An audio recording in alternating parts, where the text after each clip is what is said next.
Well, now we're already talking about the Diddy party, so nothing to do it. Nothing. Yeah. Oh. So. All right, it is time to put my pasta bake in the oven. All right, I didn't know I hadn't told you guys I was coming today. Oh, it's okay, buddy. I saw a schedule, by the way, for the next month. Yeah, it's pretty tight. Not great. Well, I'm on a and here's the thing: I'm going on a cruise. Well, that's for the next 2 Saturdays. Sabotage boat. Okay, have you guys seen the commercials or the trailers for that new TV series Dr. Odyssey on ABC? It makes it seem it takes place on a cruise ship, and it's like super action packed. There's what one makes you point think I watch TV? There's one point. I don't think any of us watch cable, buddy. I don't watch cable either. It's gonna be on like Hulu. Oh yeah. Right. Anyway, there's one point where they're like brace for impact, and I'm like, is this Star Trek? What are they doing? It's bracing for impact. That's a nautical term. Yeah, okay. If a cruise ship hits anything, you think it would be like next week on? It would be next week. Lawyers. That's what it would be. One of the smaller Carnival cruise ships, they hit an iceberg going up on their run through Alaska. No, I don't think anybody was hurt, but it did like stop the ship because I think a couple of years ago there was a Carnival cruise ship going through like the North Atlantic, and that actually did like hurt the ship really bad because it was a big ass iceberg. Yeah, I'm going on one of their newest cruise ships, which it looks really nice. It does fill me with a little bit of anxiety because there are two things that I don't want to ride new examples of: planes and cruise ships. Catches on fire. What new and interesting corners did you find to cut? Yeah. You should watch a couple episodes of Love Boat just to make yourself feel at ease. Right. Did you, Tyler? You're honestly cutting in and out a little bit, but So when it catches on fire and you are part of the settlement for billions of dollars, will you Venmo us some money? Yeah, 100%. Yeah. Okay. And the first thing I'm going to buy you is a new mic. Please do. I need one. I'm poor. Yeah. It's okay, buddy.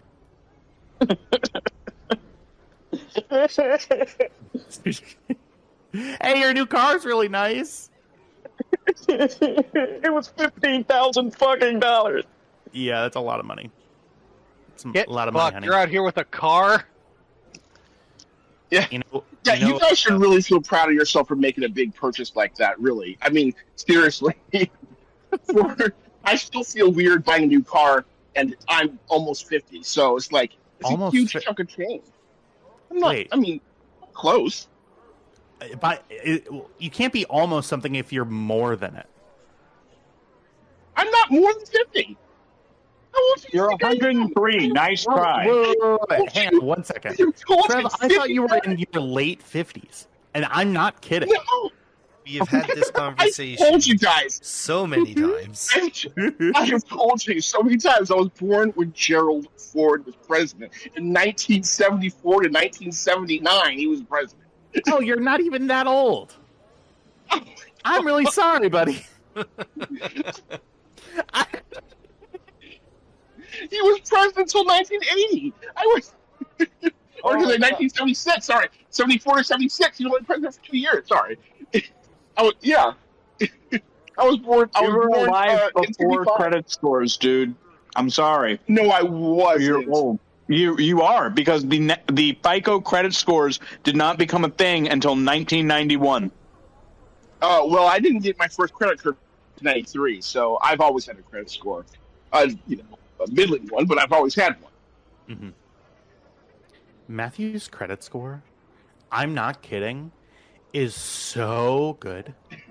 I think I told you that my when I was in college, my first email address was just a series of numbers. It was like easy048826 or something like that. Someone hit and ran my rental. I forgot to tell you that. No. Like, it was the day before I was supposed to return it. I, like, go outside to get the mail, and I look over, and there's just a scrape along the side of my rental car. And, of course, I didn't get the insurance because I was like, I'm really careful. Nothing's going to happen to the car. And someone hit and ran my fucking rental. Dude, it was the same thing for me, yeah. You never get insurance because you think you might be a bad driver. It's for other people, buddy. It was also $23 a day for 2 weeks. Well, how much is it going to get?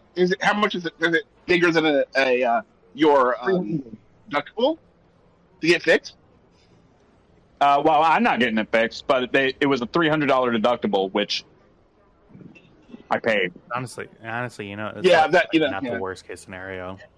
Yeah, the same thing happened to me. Someone smashed off. Like someone was like pissed off or something, and they ran past my car and they smashed the rear view window, not the rear view window, the side mirror off the day before I was supposed to return it, and it cost $200 to get fixed. And so I was like, you know what, I'm not going to pursue my insurance. I'll just pay it. And this is in 1989, so it's more this money was than anybody. Not.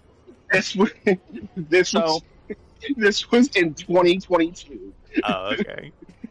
Is there a Warhammer 40K TTRPG that's not the tabletop game? We're gonna be starting. We're not even gonna entertain. I'm so sorry.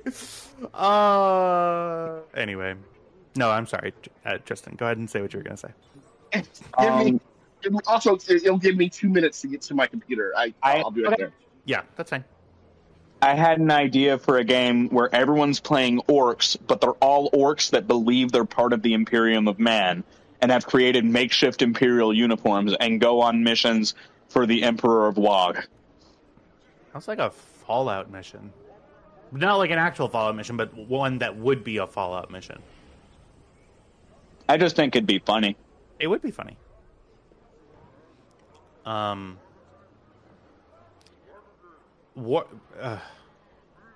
God, the idea of Warhammer 40K just exhausts me. It's everything I don't like. It's everything that I don't. Okay, it yucks my yum. Okay, Warhammer 40K would be fine if the people who played it and the people who continued working on it realized that the people who made it as a fucking satire. Mm-hmm. Yeah, no, I was going to say the same thing, but a little bit different. I was going to say if the people who played it had any amount of chill to them. If you get any bit of the lore incorrect, Jesus fucking Christ. Or any self-awareness. Yeah, like, so it's just like the... And like, unfortunately, you're playing a hyper-fascistic theocratic empire that violently suppresses its people and kills anything that even looks different. And they're like, well, yeah, but they're the good guys. And I'm like, no, they're not. Absolutely, 100% not.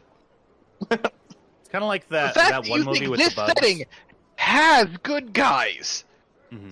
I mean, that says so much about your media literacy, my guy.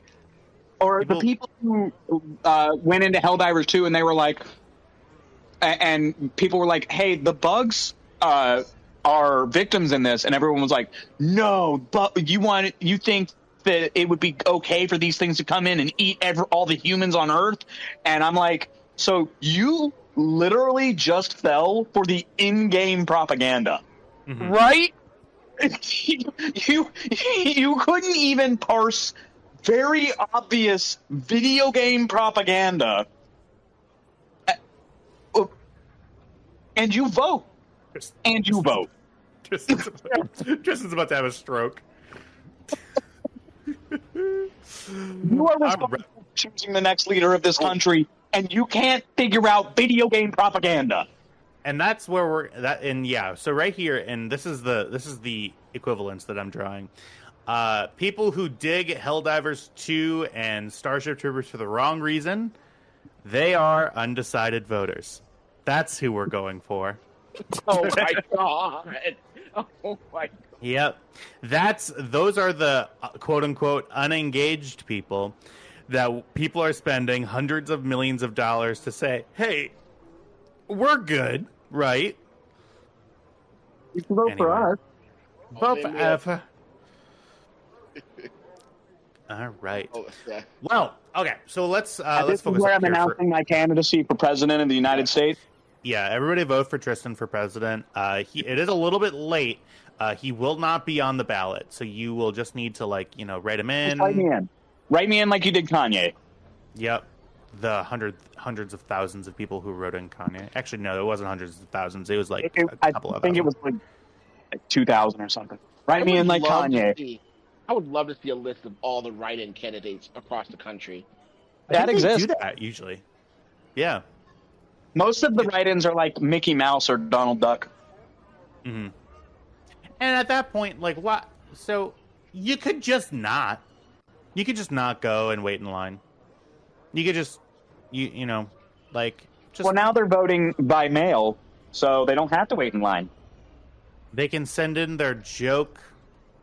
Oh God. Anyway, well, while we're all sort of gathered here, I suppose we should play a game. Before we do, though, I just want to do a little bit. Yeah, I just want to make sure that everybody is aware. This will be the last session in 1, 2, 3, 4. I'm just gonna say 6 weeks. With our session to return being on the 10th of November. And then with November comes December, and then Thanksgiving and Christmas and all that stuff. So we're getting to the part of the year that is a little tough, but we'll be okay because we love each other very much, and because God wills it. Doing shit during the holidays. Mm-hmm. Allahu Akbar. Jesus Christ! No, okay. Were you just speaking it? Anyway, and so I will pray for you all this holiday season. I will sit down in my church. Deus Star Vult. Wars. Yeah, Deus Vult. Truly. Somebody storm the Vatican. Storm the Vatican, like we were gonna do what what is the thing that we were gonna storm in like 2020? Area Don't 51. worry, take your time. Yeah. Well, no. Let me think of it. The Capitol. Oh yeah, Trev, did you storm the Capitol? Where were you on January 6th? Where were you on January 6th? I'm not telling. As Luke Combs or whatever the fuck his name is said, You where really were need you to deny that right now. turning on that January day? Sorry. We're feeling punchy today. Anyways, I suppose with that, we will dive into this session of the Stormrunner with the way that we always start this. A long time ago in a galaxy far, far away.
and then an intro happens, and then we do the next thing.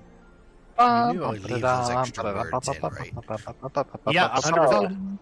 It's I've like had the- a thought. Okay. That's dangerous, but continue. Y'all don't need to be on the ship as slaves to get into the facility. We jump right in. I just need to be a guard. We're not even doing a cold open. Let's do this. Yeah, Oh yeah, this is a cold open. Never mind. Sorry. Go ahead. that's what a cold open is. That's Anyway, I just need to be a guard. Y'all own a freighter with a smuggling compartment. The purpose of that smuggling compartment doesn't need to be known to the authorities on Kessel. Right?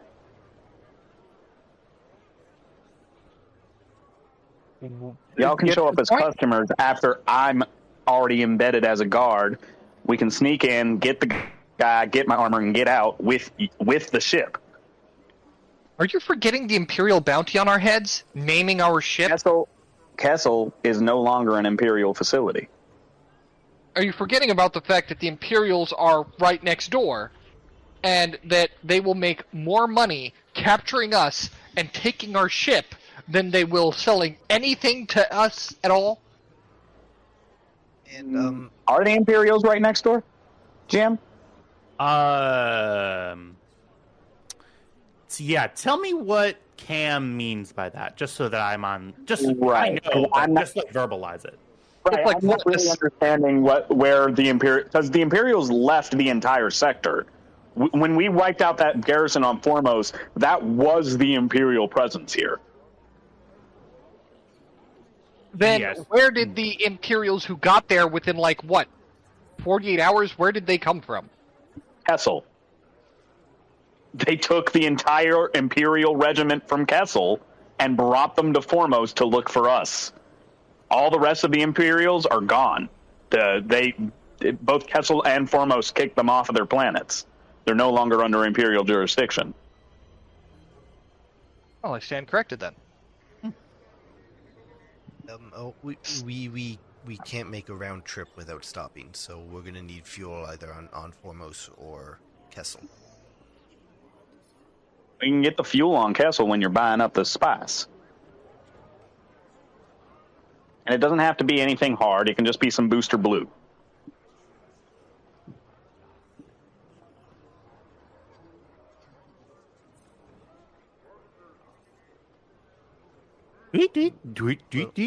And you see W comes around the corner.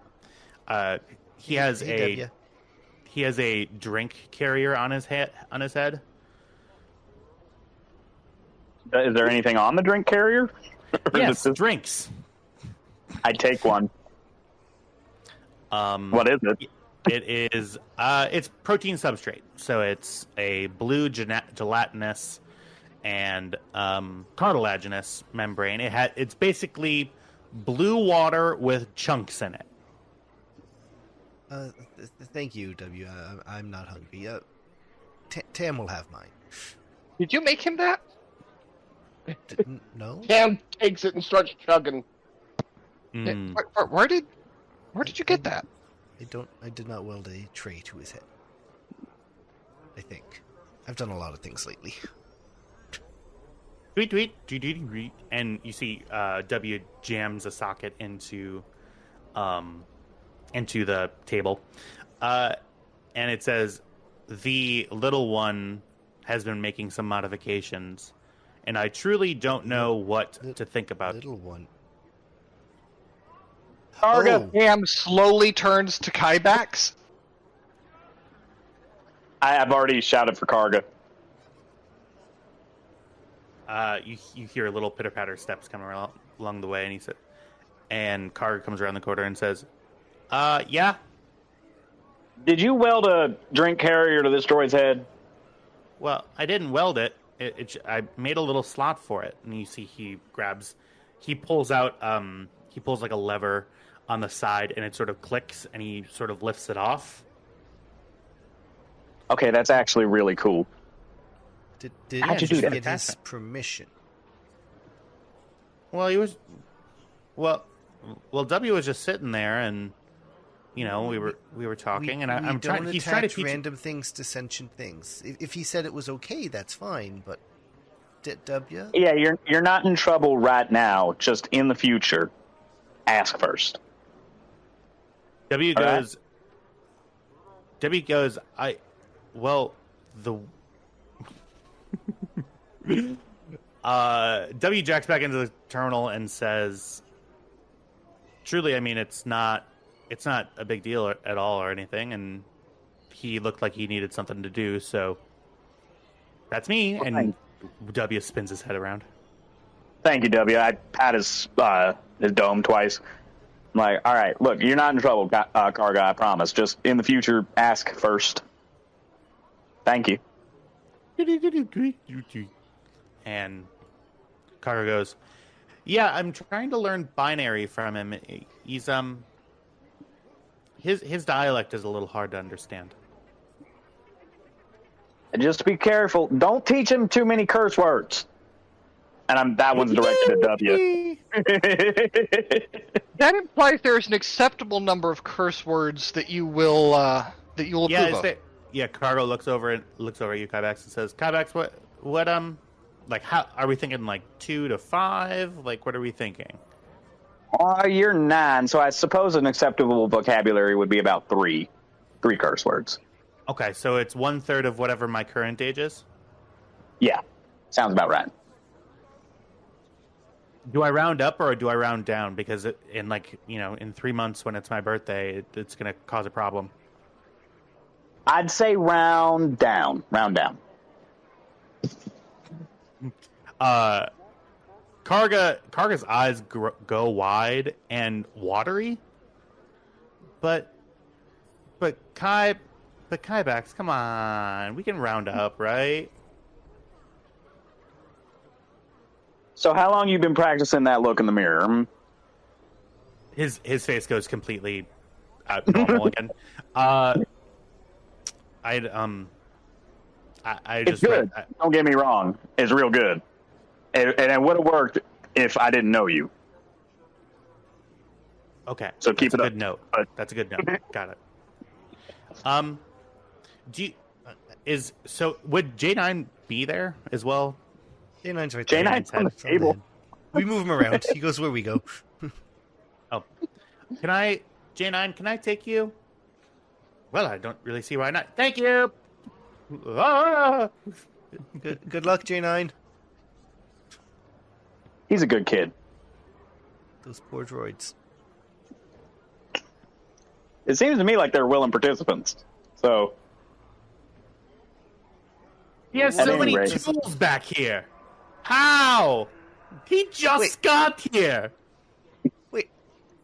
Koga! Give me back my 10 mil! Wait.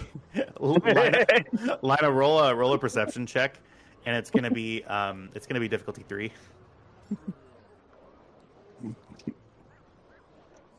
Difficulty 3. Yeah. You realize that he took your 1/2 of your Velcro on toolkit, and it's gone now.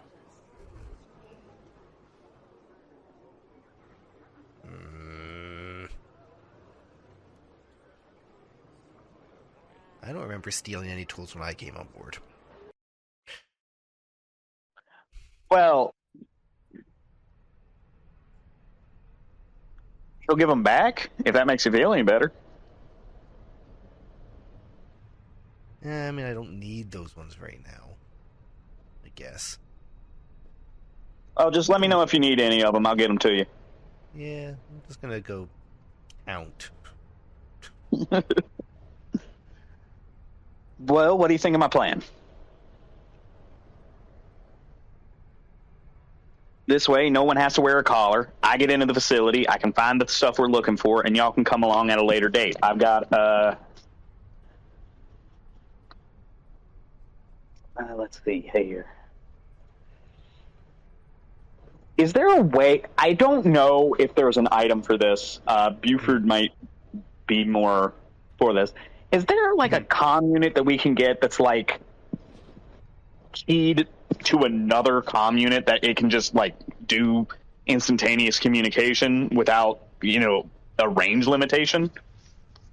There are planetary ranged comm units. I mean, I have a planetary range comm unit. Yeah, but beyond that, I don't think so. No, you're gonna have to attach to a relay.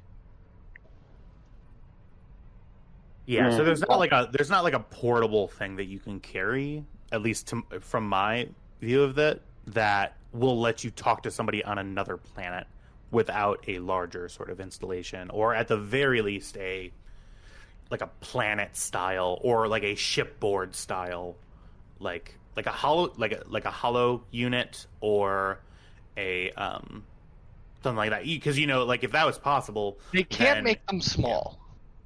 You make them small, yeah, for sure. But you still need to be connected to something to carry it, yeah. The Delta class Jedi starfighters had them. Mm-hmm. And Obi-Wan was able to talk to the council. On a ship. Mm-hmm. Yeah, but that was still need a ship and a droid capable of doing that, connected to a ship. Okay, so here's my thought then. I go to Kessel. You give me 3 days to do recon. And then in 3 days, y'all show up and we execute the plan. What is the plan? Kicking in the door?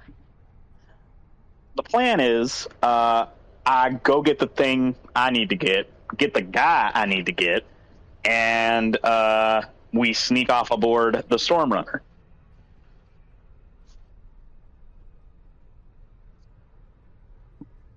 Although now that I'm saying it out loud, that seems optimistic. A little bit, yeah. You see W comes back, and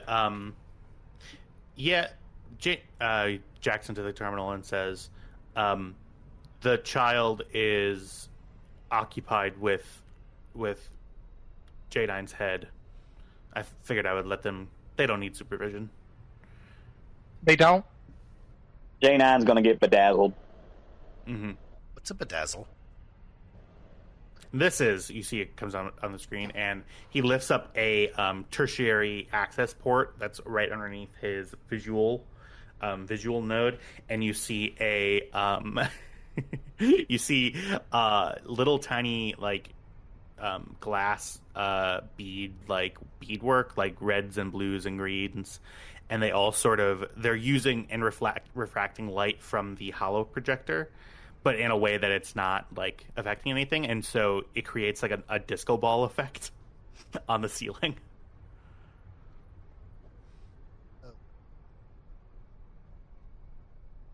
Okay, and moving on.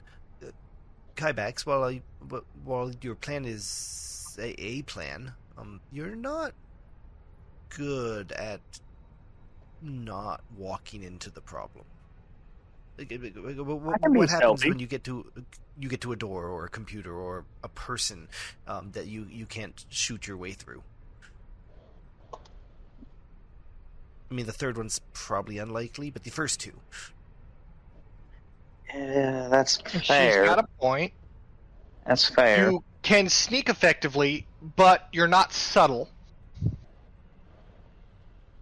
So, odds are you start poking around, people are gonna figure out what you're poking around after real fucking quick.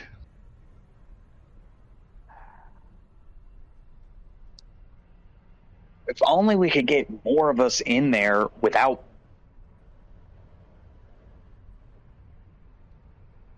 Can I look on the HoloNet real quick, actually? Mm-hmm. Kessel just had a massive decrease in its administrative staff. Can I look on, Galactic Craigslist and see if they put any help wanted ads out? Take a point of inspiration. You see, you do truly not on the general HoloNet, but you go, and I won't even require a roll for it. They are actively hiring, for sure. They need.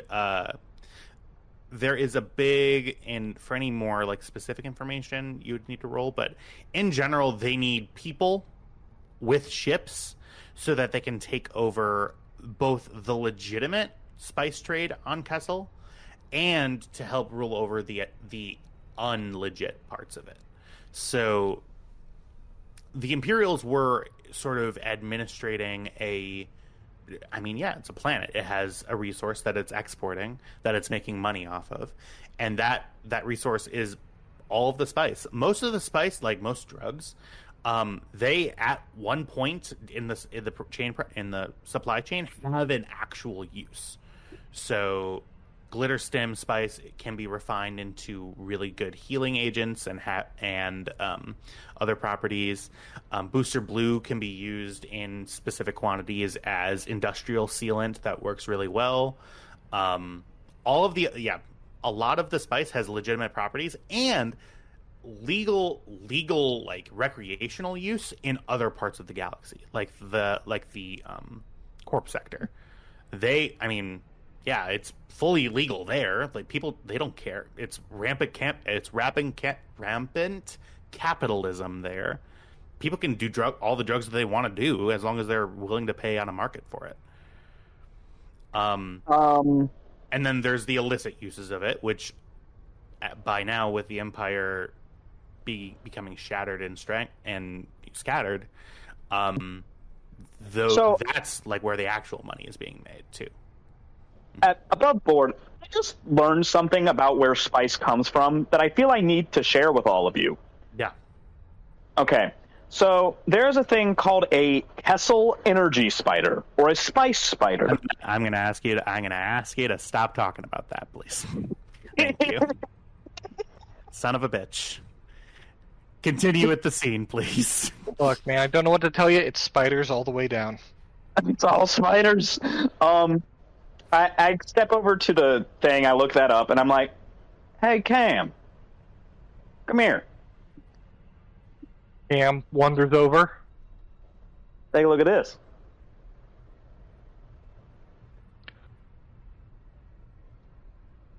You think they're going to hire us?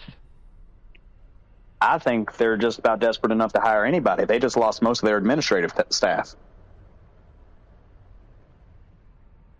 I wasn't going to smuggle spice for the huts. Why would I smuggle it for the Kessel?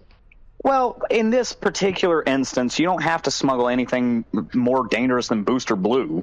And also, we wouldn't actually be smuggling spice for more than a few days while we find the things we're looking for.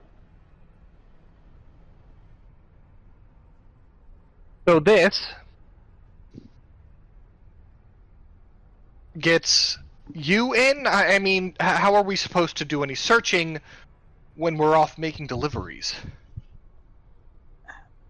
Okay, let me lay out the plan here. You operate as our getaway plan because you will be the ship operator for this unit. They need mechanics, Lana. They need inventory people, like administrative people, Tam. You and Sari could run this ship with W and J9 and Karga. He's more handy than he looks. Meanwhile, myself, Lana, and Tam go in, work as security, mechanic, and admin, respectively, and we work together to get our stuff and get out.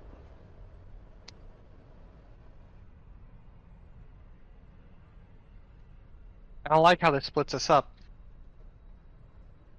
I'm not a particularly big fan of it either, but we just need a few days, right? Yeah. I mean, I could break the ship. We land, we get the job, and oops, can't go yet. There's a thought. That gives us a few days of time. Kaibak should still just be a guard, and then I can I while I'm waiting for my code to compile, I can offer to assist in repairs to the facility. This way, we're not layabouts.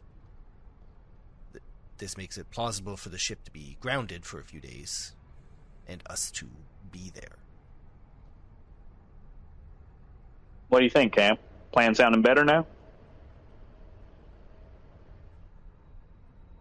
Still a risk, but Everything is. yeah, I know. Look, like I said, we don't have to do this. I'll figure something out.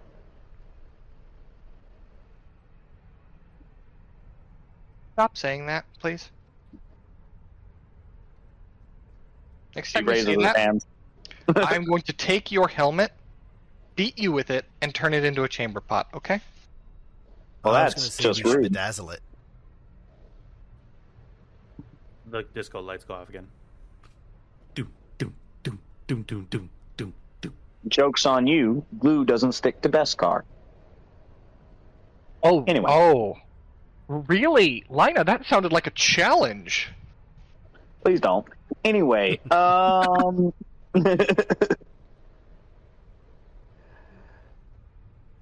now, if only I could get a map of the facility.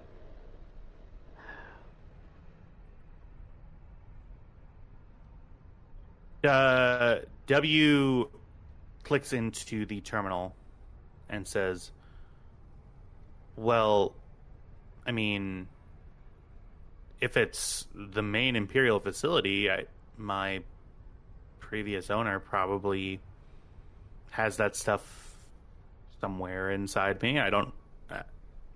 I mean, I would have to... Ibax turns his head. That's And a then good to point. look at Smuggler W- of smugglers. And then looks at Lana and is like, so, I think you're up. W, W if you're goes- willing. Yes, I mean, sure, I was programmed before when I actually had a master who was living to keep that stuff secret and you know, but I mean, you are So your own incredibly droid good. now. Or can you just give it to us? you see, give me 1 second. I'm gonna do a roll here quick. This seems, yeah. Why is W stats so bad? Oh yeah, it was an NPC that's not meant to be taken as a companion. That's why. Okay. Yeah. This will be a difficulty 3. Yes. So let me roll this. D is upgraded. Do it. It's you see W puts on the screen. It's in a part of my memory that is being held away for quote unquote self protection reasons. I have a funny feeling that my previous owner thinks that other people having this information may lead me into danger. But it's there. It would just require you breaking into my memory, which is not an enjoyable experience, but one that I can easily recover from. Only if you want it. I'm willing, but only with your consent.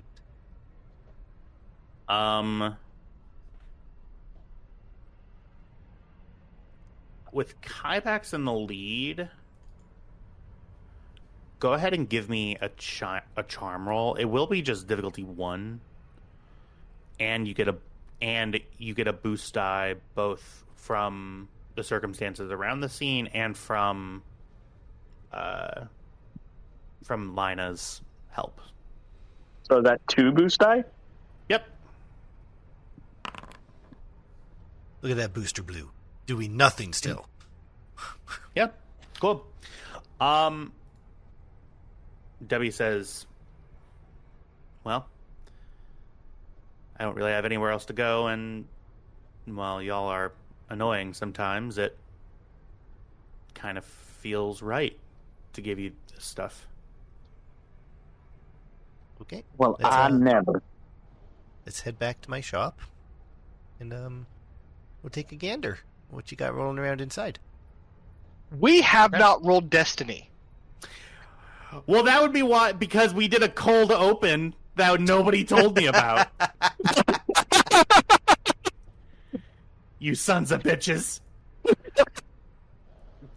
Look, right. I'm sorry. Yeah, I just the had the thought and I had to get it out. I truly went hard into it. I didn't even do a recap intro. That's how hard we're into this. And I think that's where the theme music will come in, like right here. Yeah. Let me reset the pool, and everybody click the button to roll.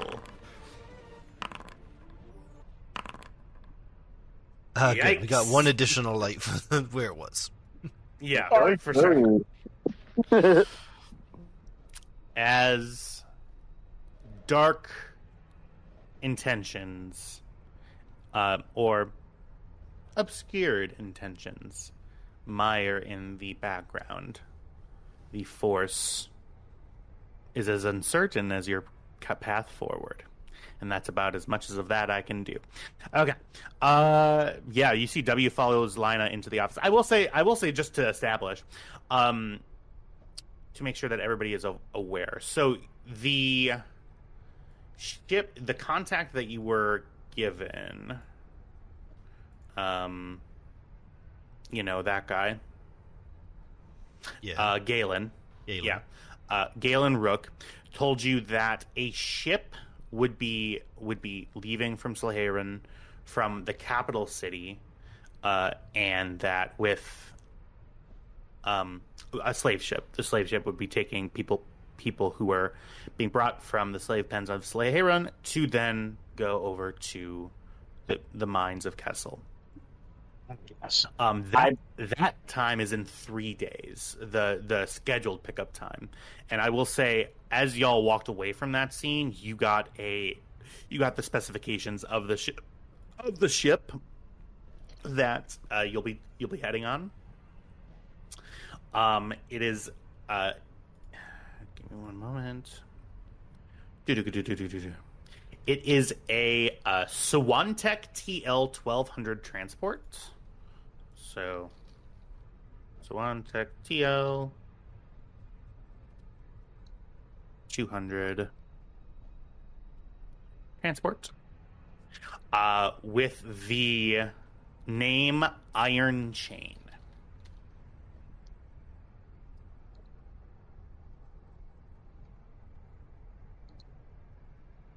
Okay. Do I also get a uniform for the guard that I am impersonating? Yeah, Galen Rook didn't mention like a uniform, really.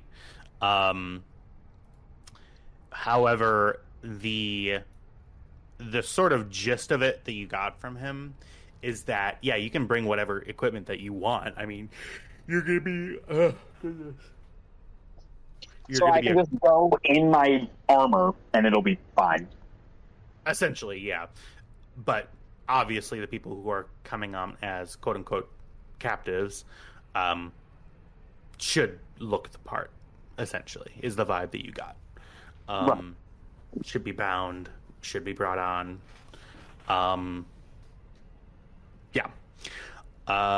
To everyone on without being slaves on the ship. Well, yeah, so all that prep work and... No, Kybax is still going to be on that transport. They're going to be going separate so that we can kind of operate and not be too suspicious. For sure. We'll already have someone on the inside, is the idea. Gotcha. As Lina brings W back, Kybax, you review all that information. With the other, with yourself, and just making that stuff known. I will give you the sort of specifications of that specific ship. You would know that the TL 1200, it's not a standard TL 1200, is a huge ship. So it's like that's like 1200 capacity for people, essentially. instead of using its cargo holds, it's the standard variant of the ship is essentially just fitted down with one big open space with bindings in the floors, on the walls, and on the ceiling. The Sawantech version of this is, Sawantech Systems is a much, much smaller company that makes ships. It goes to be around the standard crew complement would be essentially 3 people plus 3. So it's a pilot, co-pilot, engineer, and then 3 crew people. You're essentially going to be taking the place of one of those crew people. And then that has a capacity of 108. That's using the passenger compartments and converted cargo compartments into the captive and slave outfitting. With that, so let me know if you want any more information. I just got an image of it. It's hold on, I'm putting it in chat. Yep, that guy. Yes. So the typical TL-1200, which is a Corellian ship, is that, but way bigger and with a bunch of secondary hull connected to it, essentially. That Gotcha. is one butt ugly ship.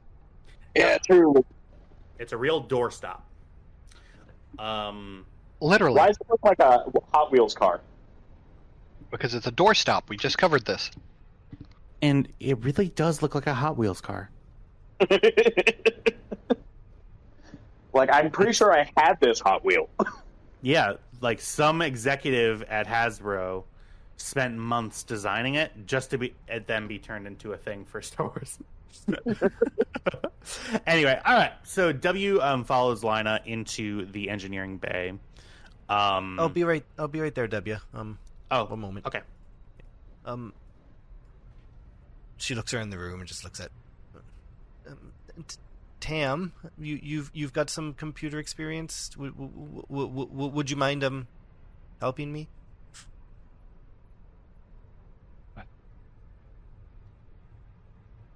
Rev, your mic's muted. Sorry. Have you been talking this entire time? Did you hear me before when I said No! You have not uttered a word. My guy, come on. In 46 minutes. 46 minutes, Trev. I thought you were just ignoring me or I wasn't funny. Oh, God, no. This happens so frequently, and at no point have we ever ignored you. Buddy, we listen. Hey, it's okay. No, okay, so just super quick. I don't mute my mic. I have the drawdown mouse thing, and I put it up, but I'm not talking because it's loud in here. I have my AC on and my fan on and stuff like that. Hey, so I just put it away. So Discord, and that mutes it, right? Yeah, and I just talk when it's not down. My guy. So I'm so sorry. But even with it on right now, buddy, we can't hear any background noise. Like, Discord deals with that stuff. Okay, well, you know what? I'm going to take your word for it, but Yeah, we'll It's let you know. okay. I'm Please really, do. I'm really sensitive about it, you know? Don't be sensitive about it. It's okay. Okay. Okay. I'm following Lina.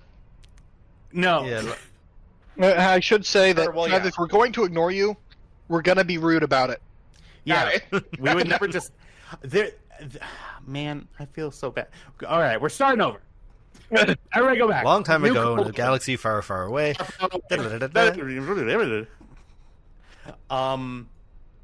Okay. Were you so? Please contribute to that conversation if you want to now, and then we can talk it through. No, you know what? Just go ahead and go on without me. I'm here. Oh, buddy, Sorry. I've never heard a more sad thing in my entire life. I'm starting to wanna think go he back. doesn't want to play the game. He just wants But the he's just exclusive listening. release experience. We're not going.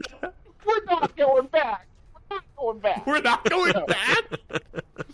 You're bringing Kamala into this? Okay. Anyway. No. Okay. Well, with that, because I have to fucking recover, I'm gonna refill my water bottle. I'll be right back here. Sorry. It does happen quite a bit, but it's actually happened quite the opposite. Like, I'll go to the bathroom and wash my hands, or I'll be doing dishes, and all of a sudden I'll realize that you guys are listening to every single word I say. So I'm terrified. I'd rather it be talking without you being able to hear me than the other way around. I've got a question. Does this game have anything like inspiration? I don't think Or is it does. just the light and dark side points? It's just the light and dark side points. Yeah. I think mean, we should get an ultimately- extra light side point because I figured out Galactic's Craigslist.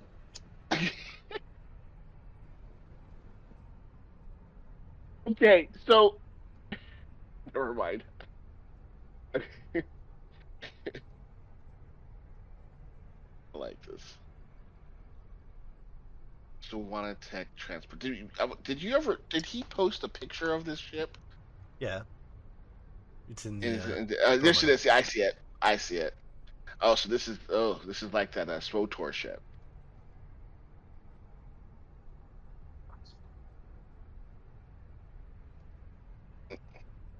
I'm gonna kill a frog today. Pardon? The ribbit that we're going to fight. It's a frog. Oh, right.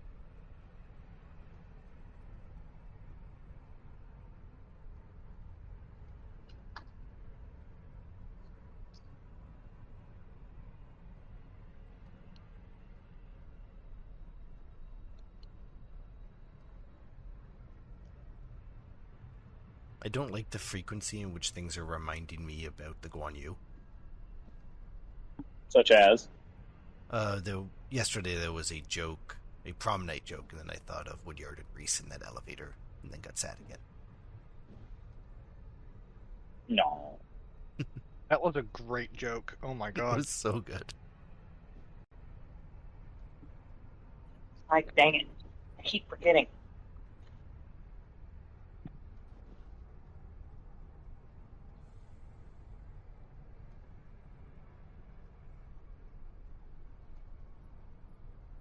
SWAT tech.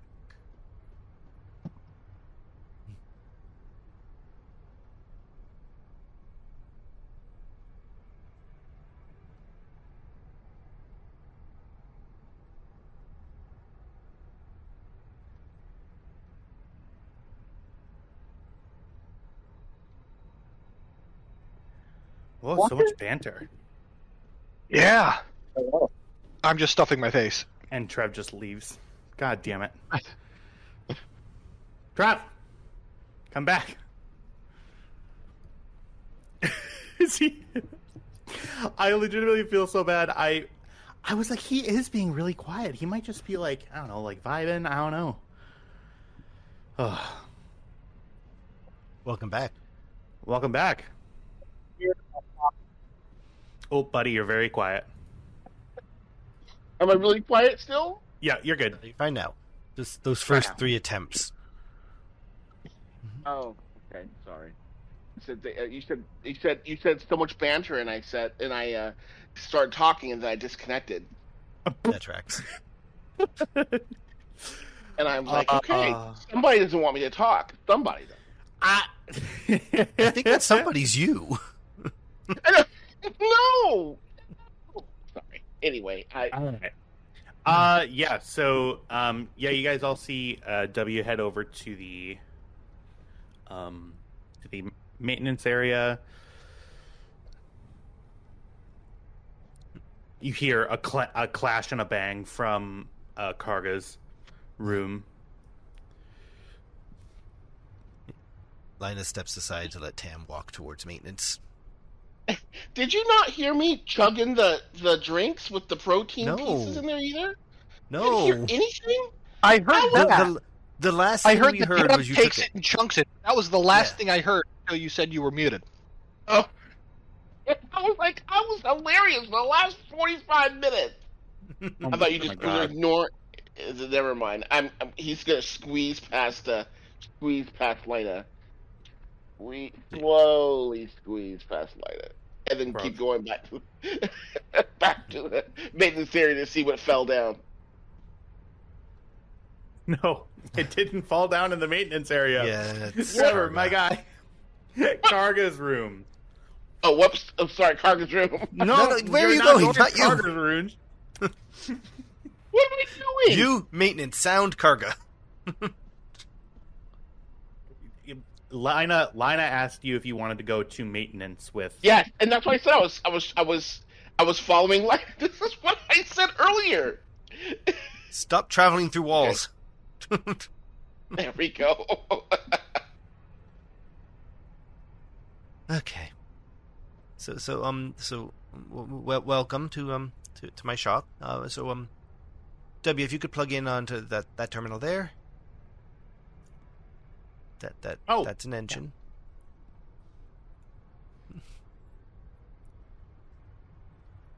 Okay, little guy, let's see what we're dealing with. Really good with these things. Yeah, if you talk to them like a normal person, they tend to work with you. Yeah, you see W Jackson into the terminal, so his binary translator relay pops up on one of the screens. I feel like he says it shows up.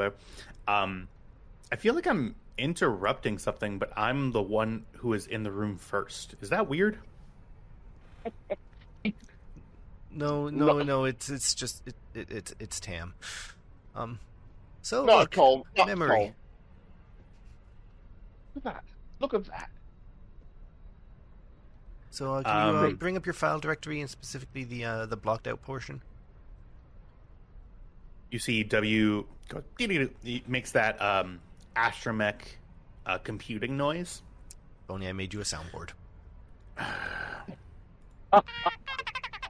That one. Okay. Perfect. What does this one do? They have the droid names on all of them. You know Ooh, what they I do. like that one. Their square button. We've talked about this. You're putting a square button into a circular thing, so I can't read half of the buttons. They were designed for squares. You never use the boards. I never bothered fixing it. I like that one. That's cool. Mm-hmm. It begins. You see W goes up and pulls up its file directory. You see that there are several isolated file trees.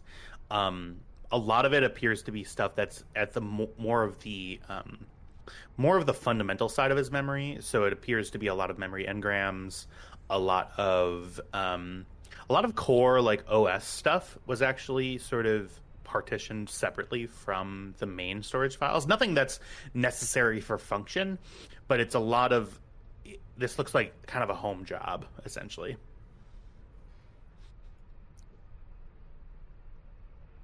Okay, I see. I think I see where we need to start. Mm-hmm. Okay, just gonna. She throws some stuff off the desk, pulls out like a data pad with a cable. Just gonna plug in here and start running some software. Let's get this over with so we can get you back to your play date. And you hear as you insert the data pad dongle, it goes, "Ooh." And then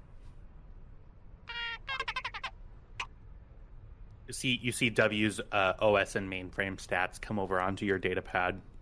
Oh. Okay. Tam goes behind Lina and starts reading over her shoulder. Okay. Yeah. What specifically is Lina looking for? I suppose because there's not even file headers, so this is a lot of a good portion of W's memory. It's 20-ish% of it is hidden behind a lot of these encryption protocols, and just is fully partitioned away. Some parts are just fully partitioned away from. Yeah. Basically, if it's partitioned away and he can't access it, those are the spots I'm looking for. Imagine a nice big screen full of random text and a black blotch where some text should be. Mm-hmm. Okay.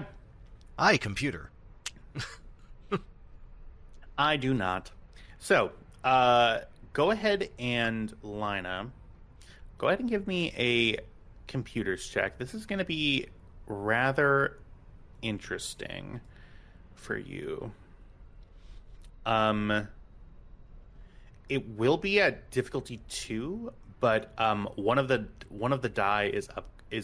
One of the difficulty die is upgraded due to how much of a home job. By a home job, I mean like there are whole tranches of W's memory that were coded by hand. Like somebody took their time, went through this part by part, and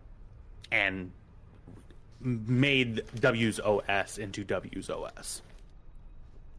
Okay. So yeah, this is why she brought Tam.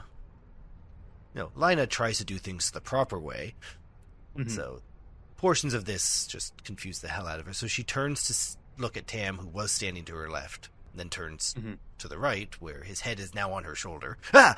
Look, Tam, so close. Okay, so can you do you have anything you can to weigh in on this? Like this looks like a hack job, like almost like what you did on that door that one time. So can you weigh in on this? I think I've got to just check over this. Let me see what I can do with my arms. Like he goes back and cracks his knuckles, and does his little fist, and starts doing what he can do. So this should give me a boost in it? Skullduggery or computers or... Oh, no, you're my boost. Well, you're going to be doing... I'm your boost, okay. I've got 2 ranks in computers. Mm-hmm. Lina also has 2 ranks in computers, so I think because it's technically trained assistants, this is sort of a weird area where y'all overlap, weirdly enough. You make a good team. I will say that this gives Lina a boost die. This will technically count as untrained assistants, but just mechanically due to the fact that you guys have the same computer skill. But Lina has the better role. So 2 difficulty? Yep. Difficulty 2, 1 red, 1 purple. Okay. Here we go. Should have bypass security. And I'm in. Holy shit. Welcome, love. You're welcome. Yeah, I would have never expected someone's code to have so many spelling errors in it before, but what you typed worked. The the triumph. Let me look. That is just a fantastic. That's like the best role you could possibly do. I say this is what happens when you and I work together, Lina. So with the triumph is going to come into play that you essentially loop in W's personality into this. And not only do you have the freedom to now access this memory, he now has unlimited freedom to go through perfect. And actually set up his OS in a way that may be more efficient or figure this out. You see W's disco head goes off again. And a lot of chattering noises, a couple of tools come undone and begin whirring around. After Lina about steps back from the whirring tools into Tam.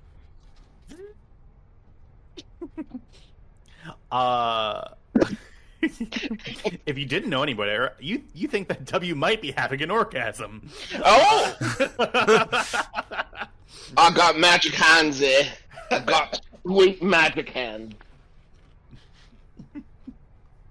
Sorry, Brennan Lee Mulligan possessed me for a second. Lina pushes Tam away with her third hand. Yeah. W calms down, and he's translating into it. And goes, I've never felt anything like this before. You see his hollow spout comes out, his hollow array. Oh my and goodness! You see a oh come on, that one I actually didn't mean to do.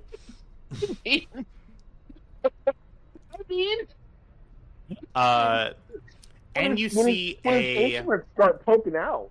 I mean, what am I supposed to think? You'd think of someone of your advanced age.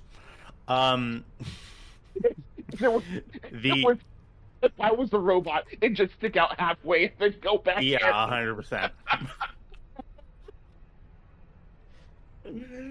Funny. Oh boy, sorry. You see, W projects a view of Kessel, and you see a lot of Navi records from when W was in charge of sort of the navigational side of takeoffs and landings. And you see a lot of his previous activity is centered around first coming into Kessel. They would make a stop at a point on Kessel that's not listed in any sort of official record of being a mine. But you see designations in W system saying mine A4, B6A, numbers. And then it's stopped. You see a Navi point goes, and you see actually the flight path. You see W is being a little artsy with it. You see a landing of a ship on one of these unsanctioned mines, and then to the big main Imperial center. You see that they stop there for a couple of hours, and then they go off on their run, essentially. So what you get in general is that W and whoever W's previous owner is did a lot of spice smuggling, but under no means was doing it secretly. They were, and this is during the time of Imperial occupation. This is getting to be like 1 ABY, 2 ABY, where the Empire is still very much there. The Rebellion's there too, but doing just full smuggling, stopping at the Imperial facility, and then leaving with the goods that they had taken from the mines. Okay. What else are you specifically looking for? So now we're in, Kybex was specifically looking for a map of the facility. Okay. So, there are a couple of maps that I could show you, but I don't want to. The Imperial Detention Center of Kessel, which is also the one of a couple of main mining, but so let me start over. So the Imperial mining facility / detention center is the biggest mine that the Empire controlled at that time. They controlled a couple of other ones in smaller installations, but this is definitely like the nerve center of the mining operation in for the Imperials in Kessel. It's separated into two main parts: the detention center and the mining area. The mines of Kessel, especially at that one at the big Imperial Center, they go pretty far down, pretty wide. The mines are pretty extensive. At the opening of the mines, there are, and also this entire thing is connected. The detention center and the mining area, the different mines are all connected by a series of trams. These are essentially train cars that take you from the docking area, which is outside of the center, to the detention area, which is above ground, an above ground facility, to then down into the mines. The detention center, it's a standard Imperial jail and detention area. You see rows and rows of beds. You see open, sort of still inside areas, but sort of open communal areas with, just like areas to not be in their barracks areas. You see that you see kind of almost on film from W is like going down the hallways. You can see areas that are clearly located as like only high members of staff only,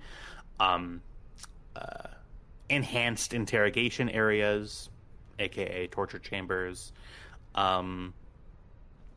that sort of thing. You do get a fairly distinct layout of it, and you know what? Just because it's easier, I'll just show it to you.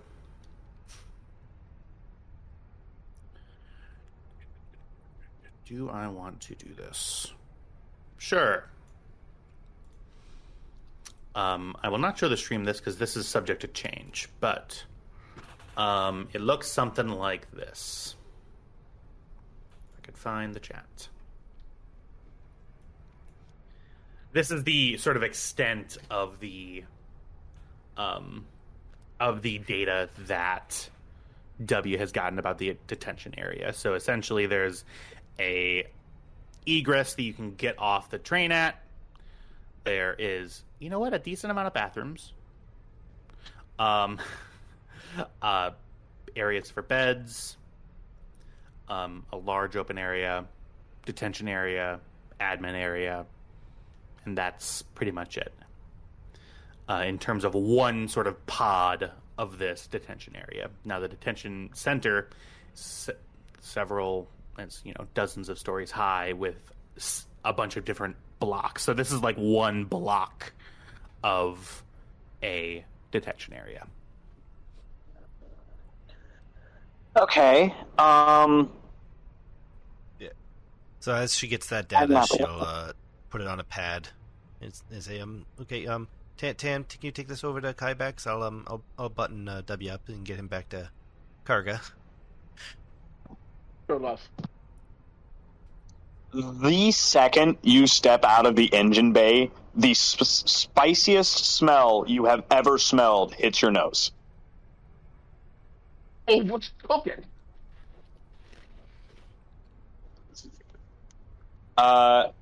If you follow it, Kybex is cooking a mixture of the spiciest foods you've ever seen. And there's a bottle on a counter next to him that reads, Nova Sauce. Do not ingest. Why would they make? I say to Kybex, why would they make this if you're not supposed to eat it? Because it's delicious. He just points at Cam. What are you doing? Get inside. Being tasty. Mm. We're fairly sure her insides are made of some kind of best star alloy. Wait, why are you standing there for? Let me have some. It's not done yet. Oh, well. I'll hurry up. You take a dark beer, pours it in with the sausage. You are remembering to have some set aside non-spicy for Lina, right? I mean, if I get a bowl of the spicy stuff, I'll just use it to clean rust. It's a great abrasive. He holds up one pot. So the end product is going to be kind of like a stew. He holds up one pot. This is for you and I. And he holds up a bigger pot, and he's like, this is for everybody else. All right. Yay, this one gets the yogurt.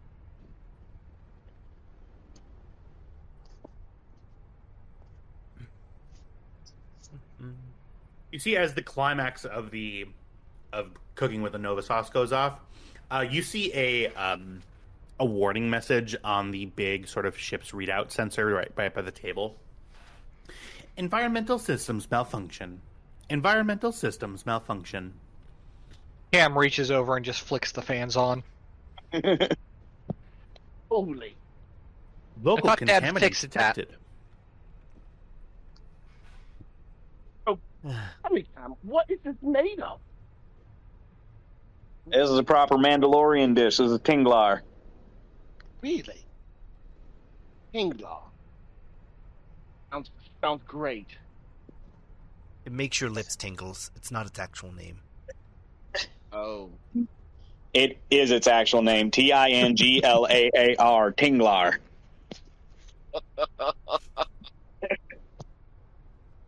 It literally means party stew. Lana just shakes her head. Could have let that one slide, huh? He could have walked around like an idiot for the rest of his life. Oh, sorry. Armor, language, and the children are the future, and this is the way. And he pours This is the way. You hear Karga yell from the down. How did he hear that? Yes, think of the children.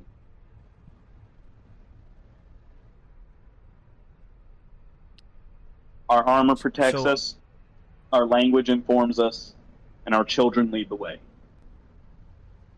It's important to speak the language properly, Lana.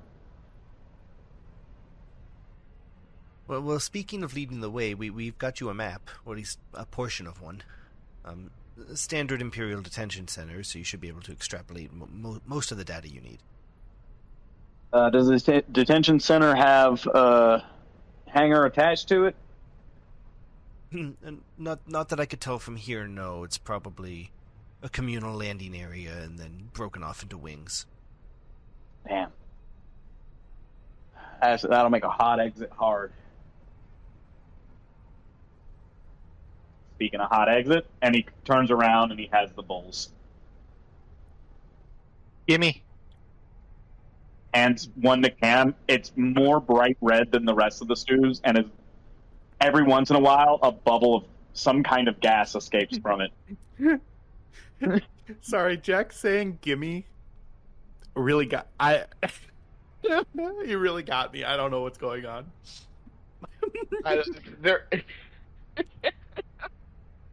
Just gimme. And Gimme. after he lays out a bowl for everybody, he says, "Hey, Karga." Why does it smell like? Oh.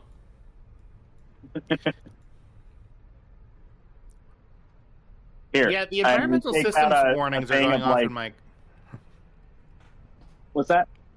The environmental systems warnings in my cabin are going off. It's, I mean, yeah. Yeah, that's your cousin Cam over there.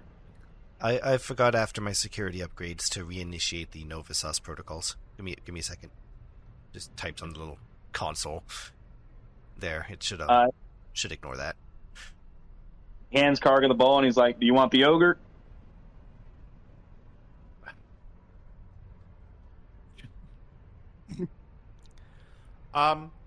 Yeah, but have it on the side. All right. He doles out just a little bit. It's like a Greek yogurt, but it's blue. Yeah. Blue Like yogurt. So just like blueberry Greek yogurt, but it's Yes, mescaline? except that it's not blueberry flavored. It's more like a sour cream. It's designed to cut the spice down. You see that Karga does eat like a 9-year-old, so like a menace. Correct. And no utensils. Full dips hand in the crema, grabs it, and just starts eating it with his hands. Like his hands are coating the stew, and he's just sort of he's eating so quickly. Hey, bud, no one's gonna steal it from you. He, God, my fucking dad would say that every single fucking time. Instead of, ooh, that triggered me a little bit. Down. That's why I triggered you just now. Flashback happened in real time. Okay, sorry, I'm getting mad. As we enjoy our meal, Lina puts her spoon down and goes, Ham, I was thinking about the plan. There's one part I don't like, and I don't like my one part more.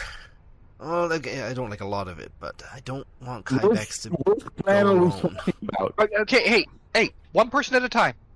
Lina, you're up. So with Kybex going undercover as a guard, he's over there alone. I don't want. He should have someone there to watch his back, which means we do need someone to pretend to be a slave. And so I was going through the roster and like who would make the best choice. We can't use Sorry. You need to If fly someone's the ship. gonna have Kybex's back, they can't do it as a slave. They're gonna have to do it as another guard. Yeah.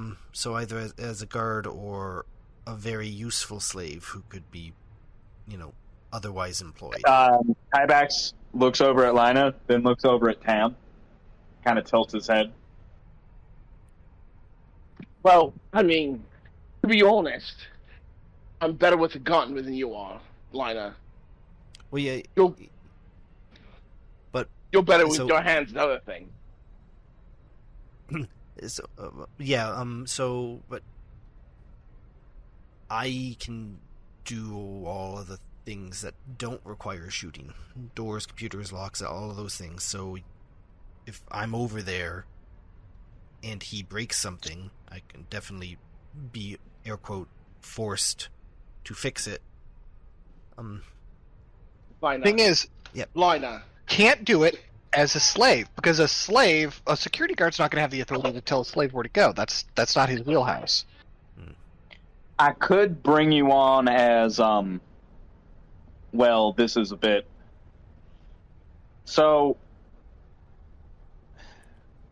we are going to a place where slavery is very accepted. You could go as not this, the mind slave, but as mine. Listen. I'm going. There's nothing more to talk about. If Lina goes with you, Kybex, admit it. You'll be looking out for her just as much as you'll be looking out for everyone else. And while I trust you with me life, I do. I think you can relax a little bit more when I'm there. I'll go as a guard, just like you. I mean, he can break through doors if we need them broken into, and he's got the know-how on he can do computers just like you can. He's got the ability to break break out of locks. Does he not? Well, yeah, but not like I can. Have the same intelligence. Yeah. Listen, I'm not as smart as she is, but I know about as much about computers as she does. Right, and that's she said that's all that in character. Basically saying, like, yes, Lina, you are phenomenally useful in almost every situation. But if I need to be sneaky and do a little bit of skullduggery, if I'm going to be honest, Tam's a better choice. Okay. Listen, love, you're way more useful than I am. And I'm not. And this is no offense to Tam. We love Tam. He is more expendable. No offense to Tam, but you're my sister. Yeah. No offense taken, and I absolutely agree. Okay, so we're just okay. Well, good. Then Kybex has a friend over there, and I don't have to leave the ship. Win-win. With a nice Which is smile on her face, You she might goes still back have to leave the ship. But, let me have this not today.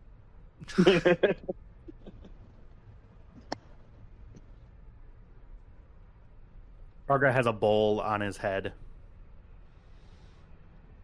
and is just watching. Is the bowl upside down, or is it just kind of resting on his head? It is upside down. What you got there, bud? What? Oh, this? Sorry, I was done and I didn't know where to put dishes. Well, it's it's my night again. She gets up. Takes Maybe next. Kybax kind of pats her on the shoulder and is like, "Yeah, you're a bad gambler," and walks off. Cargo is covered in every food substance that was served. He goes to walk off, catches that, puts his hand on Cargo's shoulder, and goes, "All right, shower time." Okay. The Cargo goes, "Yeah, I don't know what you're talking about, man. I'm perfectly. Now that you mention it, I do feel gross. Yep. Yeah, yep. I should probably shower shower. time. Shower time. It's like that weird age where they are still like a very small child, but then they're also like old enough to be like, yeah, man, I suck. Or is that just a me thing? That sounds like a you thing. Yeah, Oh, man. Yeah, I don't think I was having that complex of self-realizations when I was 9. I've never had those complex or self-realizations. I'm amazing. I like playing. Well, I like playing characters that are children. It just brings out all those little nuggets. Okay, so we've got 3 days. The boys need to go get hired on as guards, and we need to prep the Stormrunner for departure. And I can work on the care. I did pay 1,500 credits to have a spot open up on that ship. Can we say that it was for 2 spots? Or do I need to pay more money? I was wondering when that would come out. Spend a light side point, and I'll say that. I'll say that. Yeah, 2 people can come. Okay.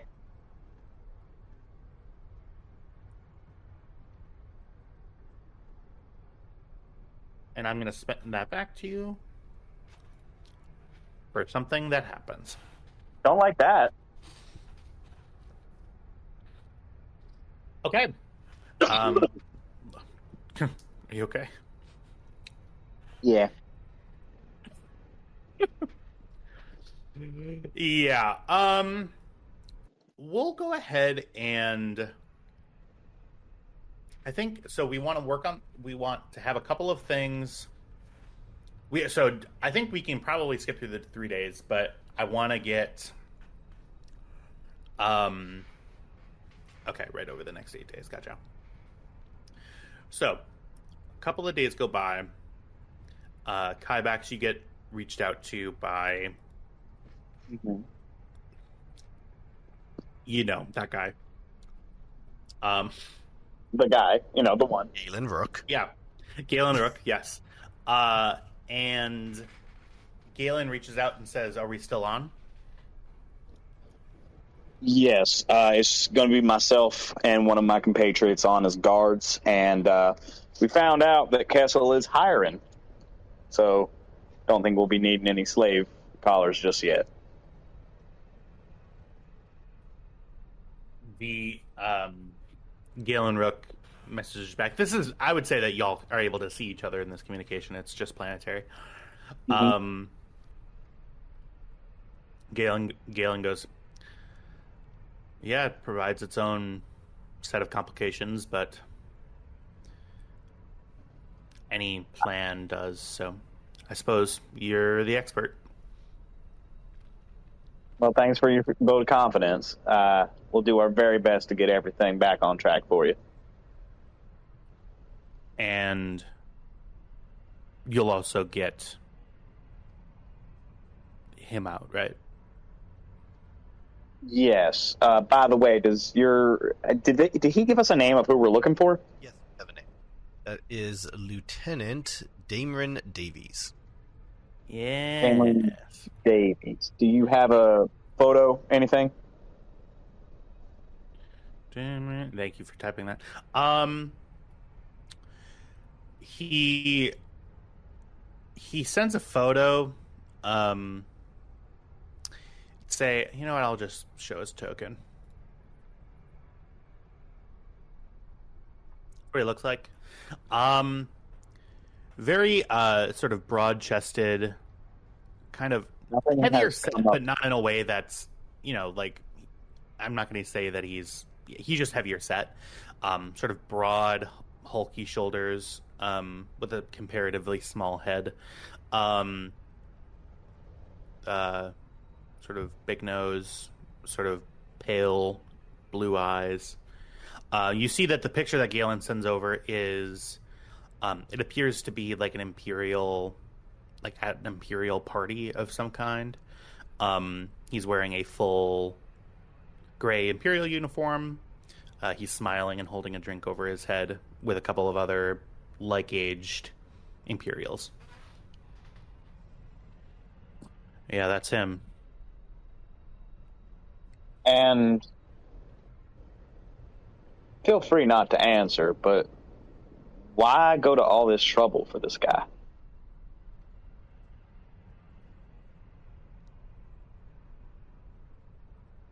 Just curious. He is an asset for my operations in the area. And it's an asset that I can't really continue my operations in the area without. He happens to be Insight back. Yeah. What would I even roll here? Yeah, so that would be God, yeah, like an insight check. It would be that's like the one stat that I'm not sure of. Like Cunning, maybe? Yeah, so it would be insight is going more into it would definitely be in like a cunning area. I'll say perception. Because with perception, it's seeing things, and it's also just what's on the surface of this. I think if it's anything else, it would be like charm, but you're sort of looking under the surface as well. So, yeah, and it wouldn't be survival. Wouldn't really be streetwise either. Well, Streetwise is what I would go with for that. Yeah. Give me 1 second. Go to my cheat sheet with all of the things that things do.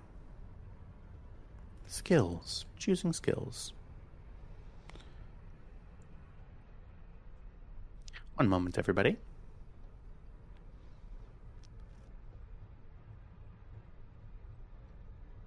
Yeah, so if we're looking for subtle cues from language and aptitudes of those who operate outside of legal structures, it may be used to understand subtle references within conversation. So yeah, I'll say streetwise. Okay, it's the same as perception. It's just accuracy. What's the difficulty? He's going to be opposing this, and he is going to. So your difficulty is 3. There are 2 upgrades to the difficulty. So you're rolling. Dear Lord. Okay. Yep. 2 reds and a purple. Shit. There's no way I win this. Well, let's roll just to see, because you know all about like rolls in this system. Like those reds could be a duds, and you didn't even fail that bad. Well, actually, no, you did. I did. Yeah. Yeah, it's fail under threat. I think they're fucking.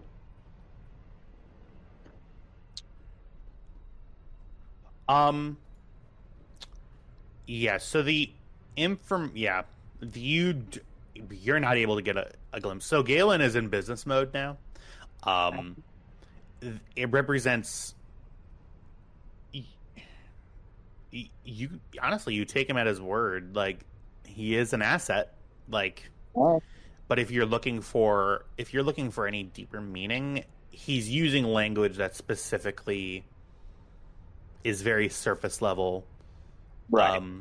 And he's not letting his his actual feelings come into play. Okay. Right then. Do you have any knowledge of where Mr. What's his name? Mr. Dool's office might be located in the facility? Well, as the administrator, I have a feeling that his office wouldn't be very far away from the mines.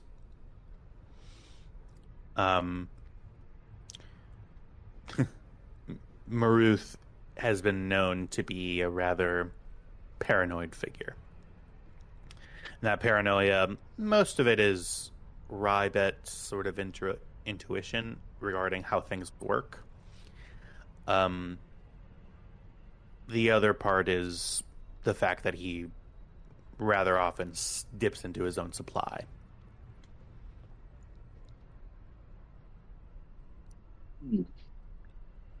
That could be useful. All right, then. We'll see if we can't find your guy, and we'll get him home one way or another.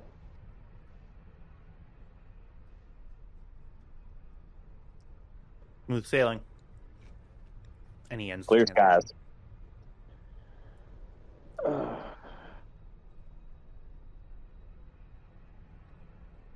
This whole situation's fucked. Carked, rather.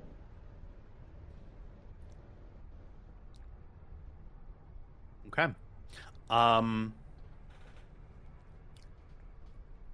Give me just 1 second. Oh my goodness.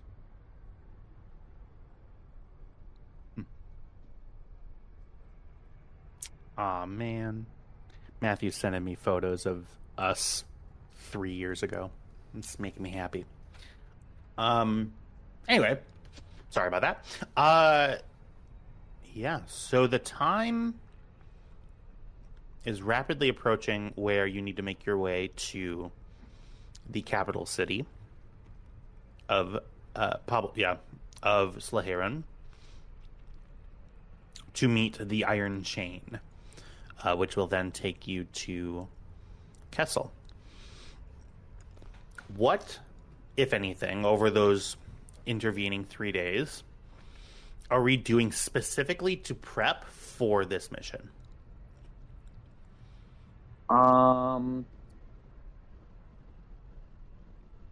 I think, did we get, like, the lockpicks for, Tam? Yes, Yeah, we did. We got everything I asked for. Okay, well, we have that. I'm all loaded up. I have my extra power pack. I'm bringing... Let's see what all I'm bringing. I am bringing 1 bowler carbine, 2 stun grenades, a micro rocket launcher, 1 set of whistling birds, 2 explosive micro rockets, a vibro knife, 2 disruptor pistols, and a pair of brass knuckles, along with extra reload and a set of binders. I apologize if I'm somewhat quiet. I've learned something about my dog today.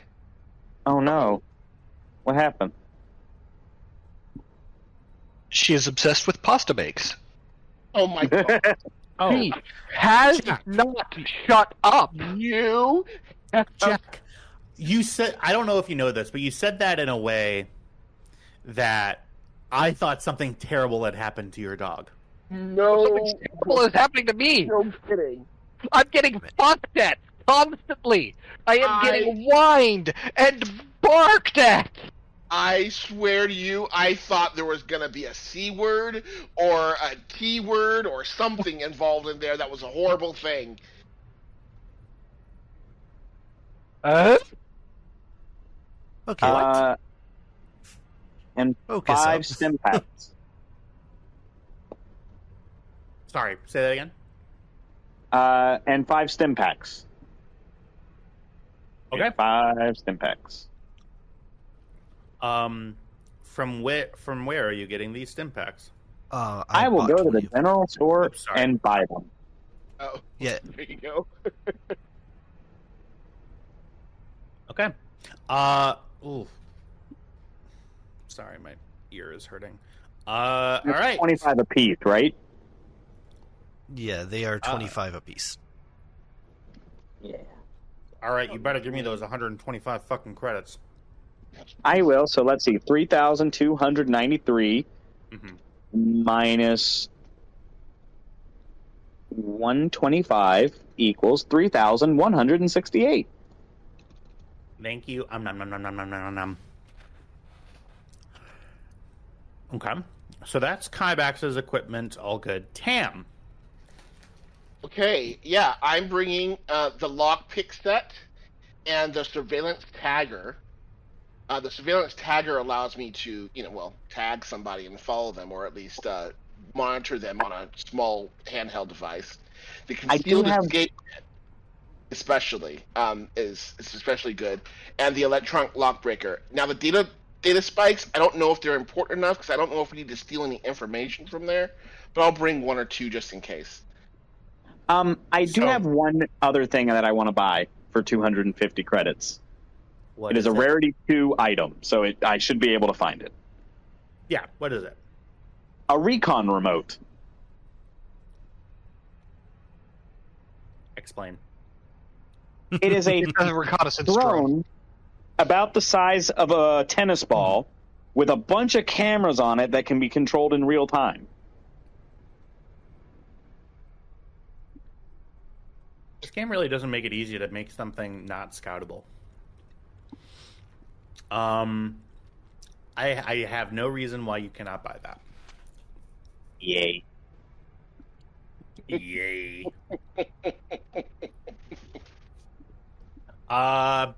So Tam. So Yeah. obviously there are unrestricted and restricted Yes. equipment.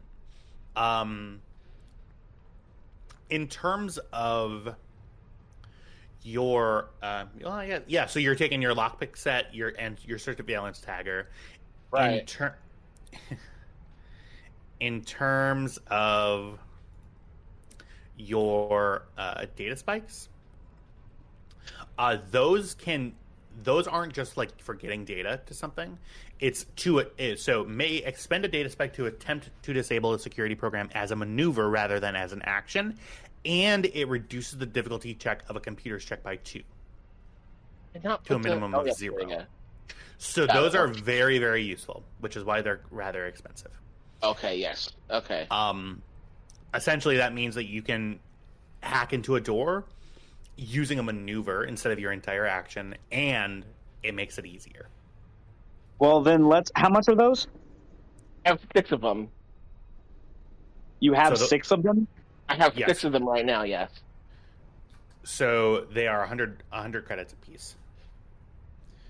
I will say though that to be clear, we need to, and this is where I'm gonna be real dickish about this.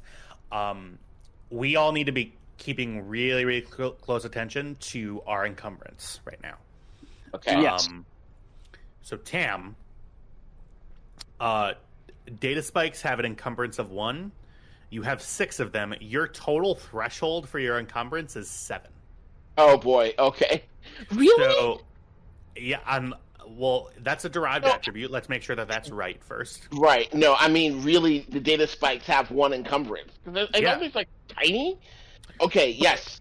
No, so they're stuff that a person has like in a like on their belt, but it's like a full tool. So it's like you stick it into a computer slot that normally a protocol drone would enter into, right? And it consumes it. Like it's like a big thing that you shove into a thing. Right. You're currently at 14 encumbrance out of 7. Yeah, my guy, you're Do you not buy a backpack or a utility belt or nothing? I don't have to have everything on me at the same time, right? Well, I can just carry whatever I need when I need it, right? Right, but like we need to make that choice, right? Because your gun, like for example, your guns each have an encumbrance of 1. And like Right. if you want to take all of your security spikes with you, you have enough room for 1 gun, and that doesn't include clothes. Yeah, I only have one. I have 2 guns. Okay, so to be honest, I don't think that I have marked whether it's on my encumbrance or not, because I only have one gun with me, and and I just didn't delete the other gun, and I have my heli clothing, and I just think I just put everything on there. So right. Let's all right now. Let's all look at our because. And it needs to matter because you're going into a place where you're not going to be able to resupply easily. You are absolutely correct. Where is my encumbrance stat? So your I can carry 3 data spikes. Yeah, Kybax is like made to be a pack mule and a tank. So like his encumbrance threshold is 22. Is triple yours. Oh my lord. Which is why I'm worried that your encumbrance isn't correct. So let me look at how mine you is derive so that. high because I have like 3 items and an attachment raising it. That's okay. And now my pupper has the zoomies. That's what happens with pasta. Yeah, pasta bites. She didn't get a single bite of that pasta. I ain't gonna Encumbrance. give in to no puppy eyes and whimpering. Yeah, so okay. I mean, characters have an encumbrance threshold of 5 plus their brawn rating. 7 total. Okay. Where is that on my sheet? I don't understand. It's in your inventory space, babes. Okay. Oh, there we go. Threshold. I see. And current. Oh, so Yeah. okay, so how can I take something off of my encumbrance and count towards encumbrance or not? By adding it to your inventory, it goes on encumbrance. There are items that just don't have encumbrance. So that lockpick set, for instance, if you actually open it up, I can't do it for you. It'll show you whether or not it has encumbrance. Right. Basically, so anything you have on you, you're carry. So anything you don't want to have on you, have an Excel document somewhere or put it in your notes. And then delete it off your sheet. That's what I was going to do. I'll put it on my notes. I have the not so heavy blaster rifle on my sheet, but I have it marked red as unequipped, and I set the encumbrance to 0. It's just so that I don't lose the fact that there is a blaster rifle with that mod, because that's a difficult process to go through every time I want to pick it up again. 1, 2, 3, 4, 5, 6, 7, 8, 9 plus 6 is 15. But that means that your other option is if it's out of your inventory and you're leaving it on the ship, set your quantity to 0, and just note it that you left it in your room. Okay, got it. Yeah, I think I might do that. Yeah, and this is for everyone. So a total encumbrance value over the threshold means the hero is quote-unquote encumbered and suffers 1 setback to all agility and brawn rolls for every point of encumbrance over his limit. So... Yeah, I'm not... Yeah, it's okay. I'm just gonna go you can do it. I'm just saying, like... It'll be 7 setbacks. Yeah. I will figure it out. I will figure it out. Right. So let's okay. it actually gives the example. So Luke Skywalker has a brawn of 2. If he's carrying 9 or more points of encumbrance, he cannot have a free maneuver each turn. Oh jeez. Okay. All right. But I'm telling you, so like this is the time to figure out what to take with you. Yeah. Okay. So my gun, I'm only gonna have 1 for my gun. Yep. I'm gonna get rid of this other gun, this holdout blaster, because the other one's the same exact thing. It's just with a quick draw. Heavy clothing stays. Mm-hmm. And it does add an encumbrance? Yeah. Okay. It has 1 encumbrance. That's correct. That's 2. I'm gonna have 1 data spike on me.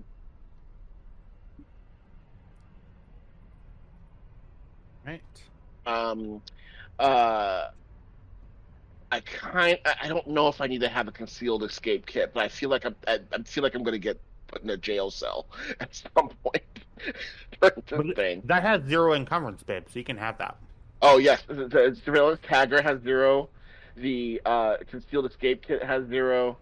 Let me know if me calling you babe makes you uncomfortable. Oh, because it's part of it. I need to feel love from somewhere. It's okay. Aren't you married? I know. Oh my god. Stands. Yes. Hence the term, I need to feel love from somewhere. Mm-hmm. I'm telling. He's sitting here just looking forward to his next prostate exam. I know. Don't even check again. Okay, so the surveillance tagger's 3 or 0. Wow, that's okay. That's great. Scanner. I don't need this. I do need the surveillance scanner because it works with the surveillance tagger brick, and that's 2. Well, no. So the surveillance scanner, if you go into the thing, it tells you what it does. Yeah, upgrades the ability to check and locate any bugs, hidden cameras, data streams, and any kind of counter surveillance activity. I don't think that is for like if people are spying on you. Yeah, no one's spying on us, so I don't need that. Mm-hmm. Well, and then what's it down to? I'm at 6 now. Oh, right. Perfect. Great. So you can have 1 more data spike. Go you. Look at that. 2 data spikes. No, I don't. Well, yeah, I'll just keep it there. Oh, fuck yeah. When Kybax takes a step, you can feel it. Yeah. Well, apparently I can too. Okay, yeah, that's it. I'm just looking at. This is insane that you have. So like. Yeah. I believe you that your encumbrance threshold is 22. Yes. But I don't know why.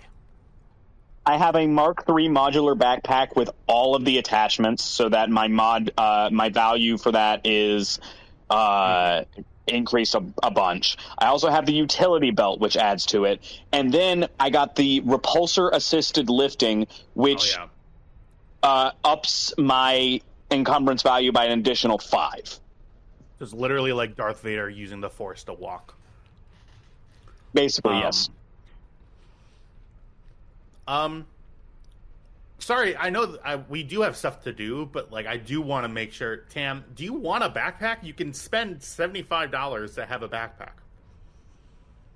Yeah, I'll take a backpack.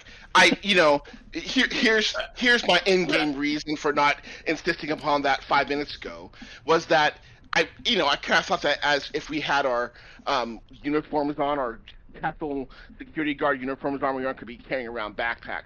And then if it's back in my room, I have to go run back to the room to get it or whatever. But I guess that's the thing, though, is that they're saying that there's no uniform. So. Oh, okay. Well, in that case, yeah, I'll get a backpack. And it's also like a modular backpack. It's not like a backpack that you wear to school. It's like a bunch of it's like a little thing on your back, a little thing on your front, a thing down your legs that has slots for it. So it's a bandolier. It's got holsters. It's got all kinds of shit. Okay, yeah, I'll do that. I'll go ahead and put that on there. Spend 75 credits, and I'll give you one. Yay! Yeah, with that backpack, you can hold 1,000 bottles of lube, or what was it? 700 some odd 764 adult toys. Every stop. We're recording now. You can't joke about Diddy on the recording. We can absolutely joke about Diddy. We're safe. We're safe now. He's in prison. We're safe now. He can't hurt us now. Oh boy. It's been so long. How does this? Oh, you already put it on there. Okay. Yeah, I did. I have that. I now am gonna set your threshold to 9 because it didn't automatically for some reason. Why didn't it do it automatically? There you go. Look at that. Well, that's because I typed it in there, baby. Oh, thanks.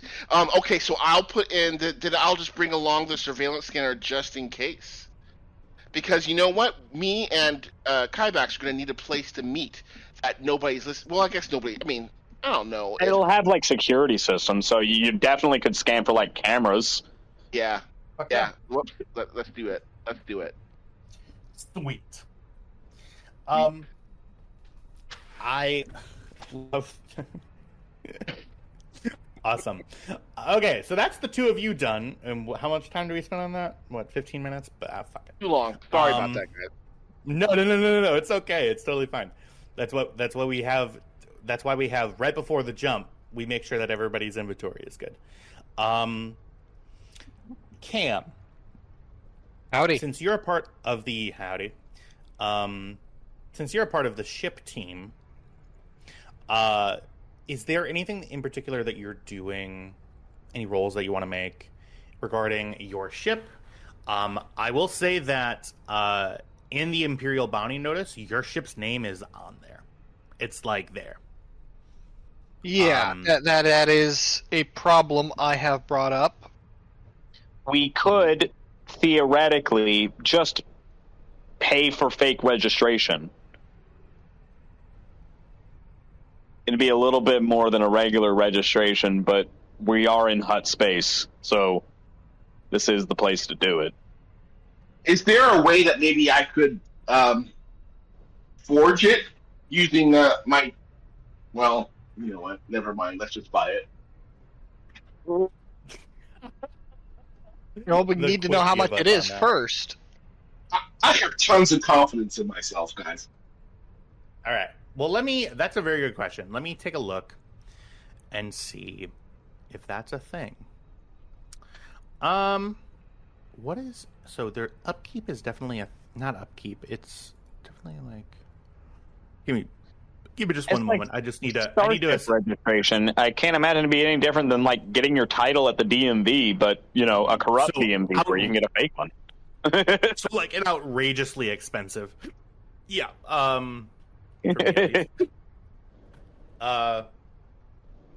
North Carolina, you have to pay for property taxes every time you register your car. It's like $400 in my case because I have a nice car. Not to humble brag or anything, but what'd you get? Oh, it's Matt's car with my name on it. What did he get? He has a 2021 Chevy Blazer. Oh, that's nice. It's a very nice car. I love it so much. If anything happens to it, bad things will happen. I found out that Cadillac that I got has a CD player. It's like whoever bought that car originally got every single add-on you could get. So nice. It's heated and cooled seats. Does it have a tow package on it? Am I going to go to California and you're going to be towing your boat that you got? I'm definitely not getting a boat. Every person I've ever known said that the two happiest days of their life was when they bought the boat and then when they got rid of the boat. Yeah, you're not really in a place with lakes. Oh no, there's plenty of lakes. It's just it just requires so much maintenance. Mm-hmm. Hey, Kyle, is there a okay? Yep, it costs goods to. Okay, sorry, I'm just trying to establish a sense of scale. So it's going to require a couple of rolls. It's definitely gonna, so who's going to take the lead on getting a price for the forged and bogus registration?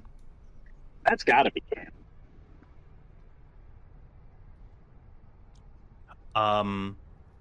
Okay. Did you say Tam or Cam? You said Cam, right? Cam.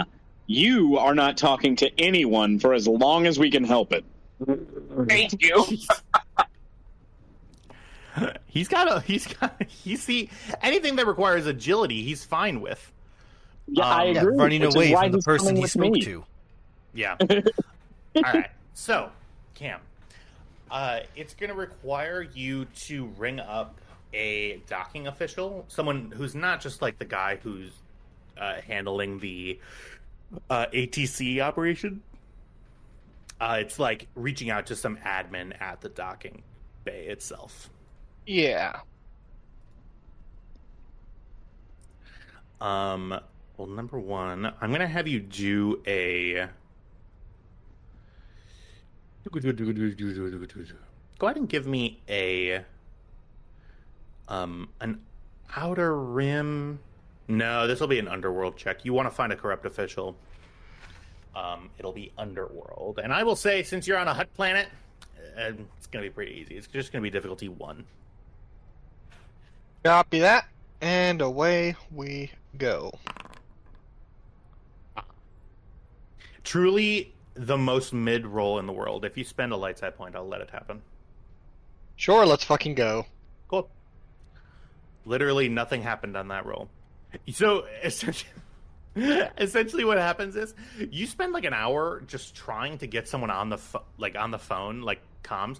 You realize that the dock staff, they have such tiny little hours. No one gives a shit.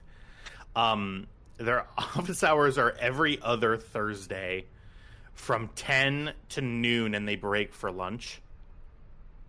And it's an hour-long break for lunch. So they're there for 2 hours every couple of weeks to just make sure that nothing's burning down. You reach out and, corrupt dock official. That's got to be a thing. Give me one moment, everybody. As you make up an NPC on the spot, like a good GM. Oh, Don't more like praise. that. Don't make that noise. Oh, I'm sorry. Don't do that. Don't do that. Who are you? Wait, what? Don't do that. No. Keep on. I'm almost there. No. And that's saying something, because that means he's been going for a while. All right, Role play makes me Randy. Oh. When I agreed to invite a Make-A-Wish kid to the game, I didn't think he'd go into remission. But here we are. Okay. You reach out to a guy named Morbo. Morbo I will destroy you! Morbo is the tertiary assistant to the administrator of the Vakora space docks. Hello. Thank you for calling the Vakora space docks. This is Morbo. Who are you? What do you want? I'm looking to get my ship a temporary registration. Did you fill out the ED4 190?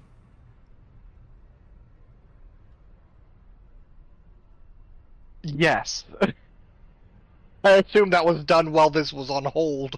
Yeah. Okay. Thank you for filling out the ED4 190. To re-register your plates, do you have a new name involved? I've gone southern. Angel Wing. Angel Wing? Angel Wing. And how are we spelling Angel Wing? Angel. You have to slow down. Apologies. Where should I start? Right at the beginning. A-N-G-E-L.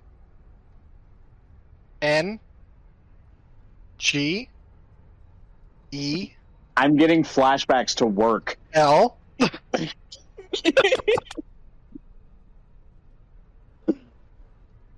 Space W-I-N-G.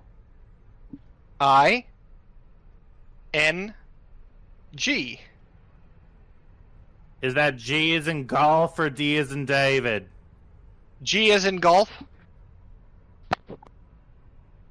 Okay, let me read that back to you. A, and then this goes on for another 4 minutes. Okay, new registration fee to the hut Space Authority is 295 credits with 85 qual credits. We only take... Sorry.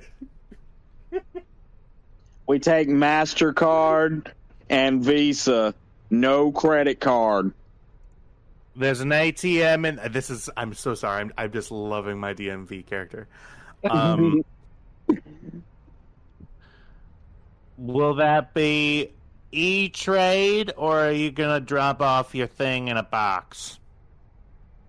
E-Trade. Okay, it's a new system. You're going to have to give me a moment. Hybax is in the background just banging his head into a table. Oh. Oh. Oh. Cleve, you're going to have to teach me this again.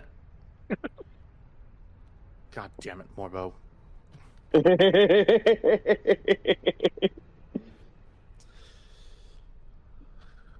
we move on. You spent 295 credits to register your ship as the Angel Wing. I had flashbacks to having to deal with boomers at my job. Jack, hold on, you're gonna have to slow down. I don't do computers. They're too new. They're too complicated. And meanwhile, ma'am, computers have been around for 40 years. 40 years, literally 40 years. Jack, on a scale of 1 to 10, how did you like that scene? Did it add color and flavor to the world? It did. It was funny. Thank you. All goes down. Lina's going to pipe up 2 hours faster than last time. Yeah, not bad. You hear the comm ring again. Hey, this is Morbo. You should be getting your new tags in. Thank you, Morbo. Now, and you see your ship's interface says, message received from the Vakora Space Dock Authority. And there's no attachment. I'm going to open the message. Mm-hmm. Immediately we get a virus. No subject line. It says, here you go. And it's not even like a file, it's an ASCII image of your new registration. It appears the registration itself was not attached to the email. Now you tell me. Cleve? Son of a fucking bitch. Mama, move! Go to lunch. Hey, how you doing? This is Cleve here over at the Vakora Space Dock. I have the attachment now sending over to you. You should be receiving that right now. And I want to thank you so much for working here with us. I know that sometimes it's difficult here working with us, but I really do appreciate it. Are you done? Morbo, please! You don't have to work with that man, you know. You could find another job. Here's the worst part. It's a woman. That's a woman? Well, this just got a little sexist. Yeah, you're right. Hey, we're just finding out. The Vakora Space Dock personnel, he is very nice, but he does have hard stance on gender issues. All right, everyone to sensitivity training. Go on. Game's over. Sensitivity training now. Yeah. All right. And you see the registration comes over, and it's perfectly in order. And it has a little smiley face down on the bottom from Cleve. And that's Cleve spelled the right way. Registration received, Cleve. What way would that be? The right way. He just said that. You know what? You're right. I send 15 credits to Cleve as a tip. You immediately get a virus.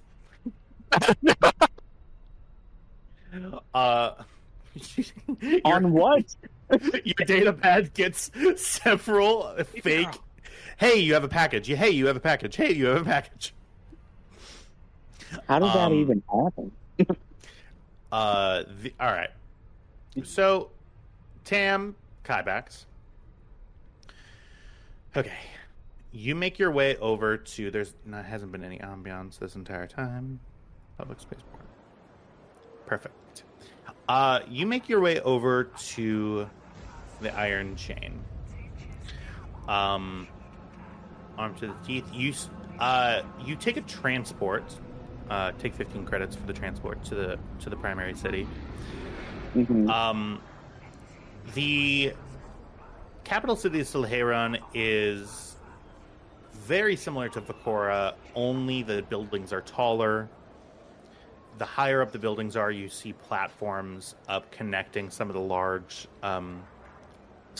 skyscrapers that sort of project their way up. You see, as the air car takes you underneath sort of the main level, you see, again, abject poverty.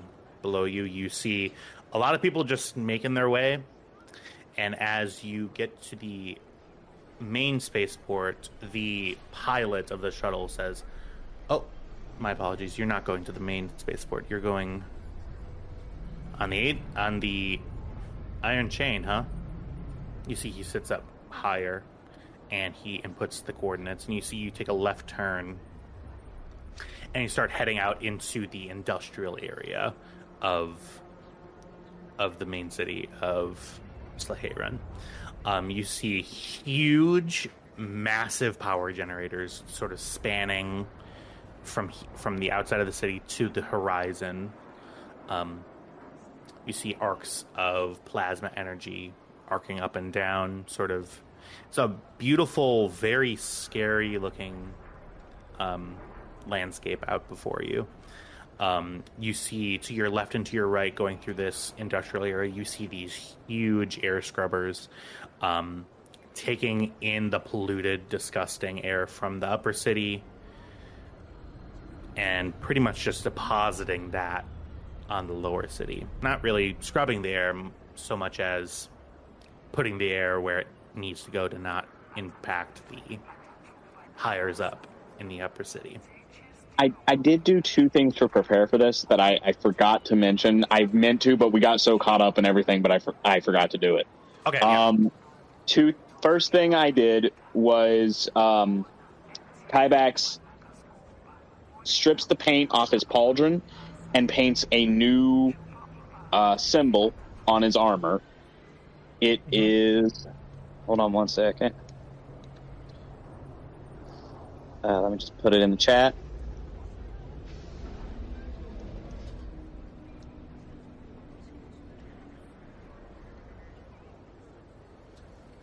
There it is. It's that symbol, and he has a little ID card. His ID card, instead of saying Kybax Mariel, now says Candorus Ordo. You motherfucker. Wow. Nice. Who can tell the difference between two Mandos? Also, Candorus Ordo died like 8,000 years before this. And he was a very, very famous Mandalorian. Mandalorians name their kids after historical figures all the time. And Clan Ordo is huge. Or it was. Legacy. Anything else? Nope, that's it. Okay. Back to desolate surroundings. Mm-hmm.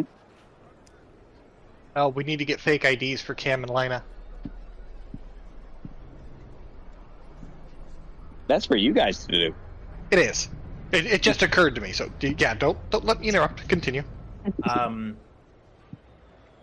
You sort of go through this semi-toxic air.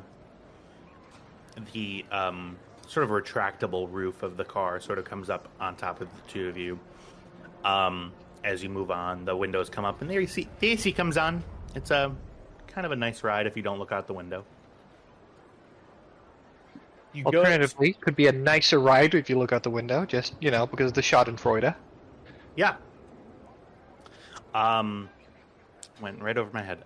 So you continue through the industrial area, and to the to your starboard side, you see a medium-sized transport that looks like the transport that you're looking for.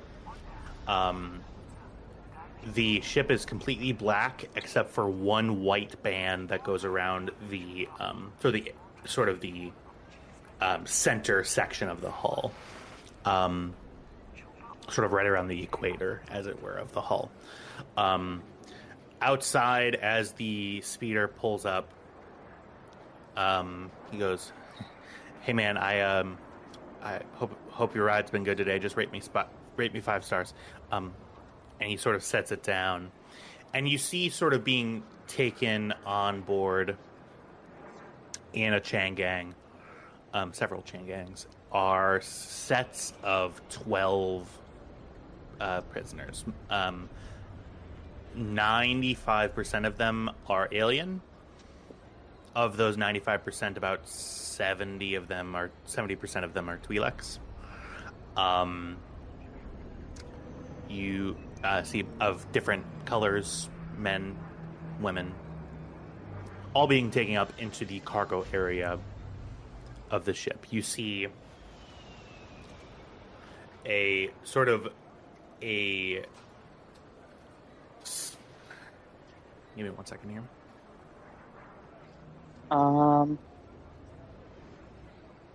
Yeah, you sort of see this.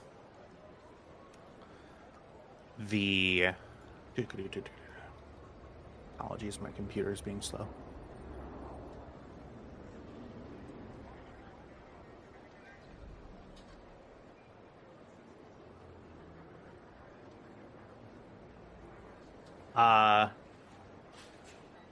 You see three people standing sort of and getting the ship prepared for docking outside.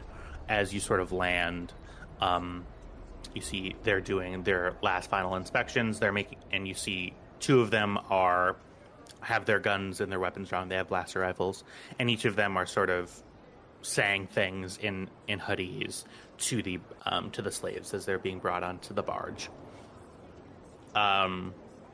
Separate from them is a third person, human, sort of wearing a sleek black leather flight suit with sort of metallic accoutrement on the shoulders.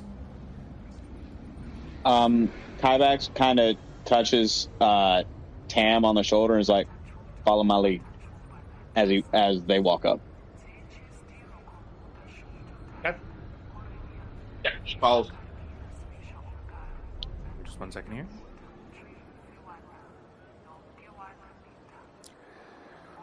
Who are you approaching? Are you approaching the 2 guards? I gave you 3 little playgrounds. Get off the map.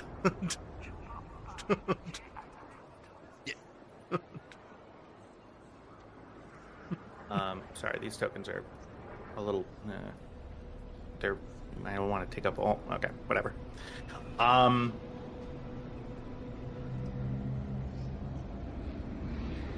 well, that's guess... the Emperor. Give me 1 second. Does the Emperor show up? The Emperor does show up. He's there. The dead speak! That's a Jedi. It's just like, hey guys, how you doing? Somehow Palpatine returned.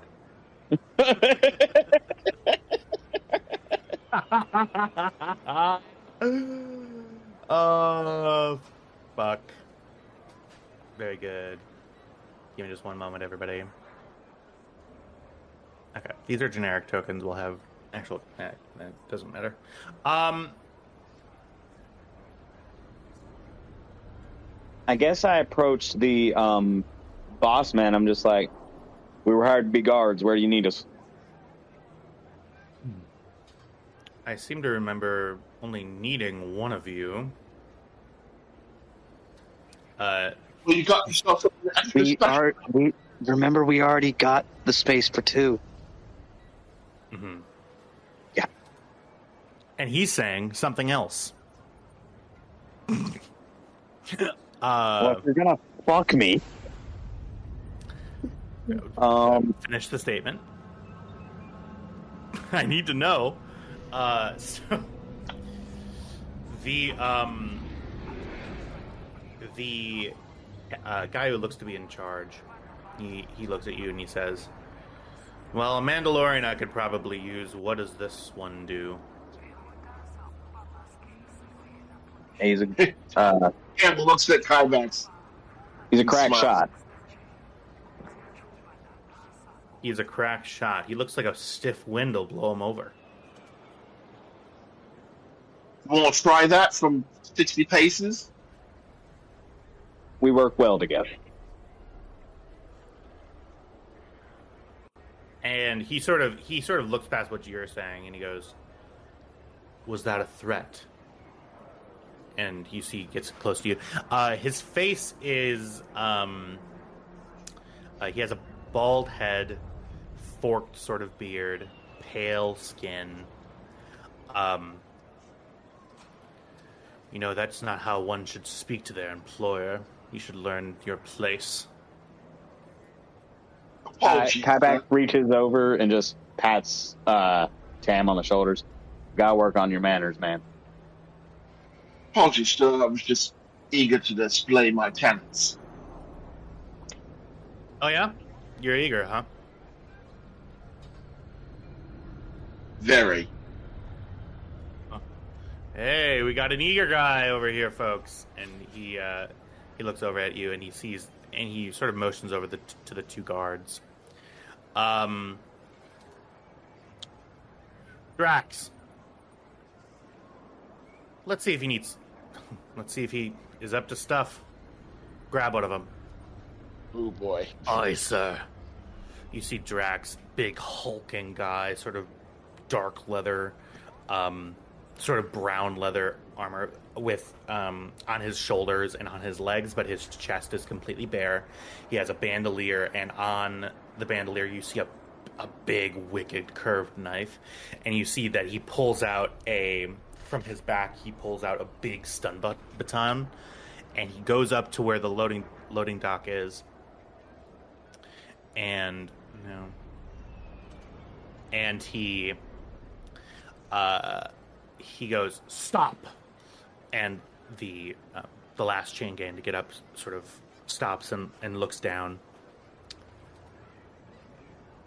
You see the guy whose name is Drax go from person to person, sort of, and you see that there is a very frail Twi'lek woman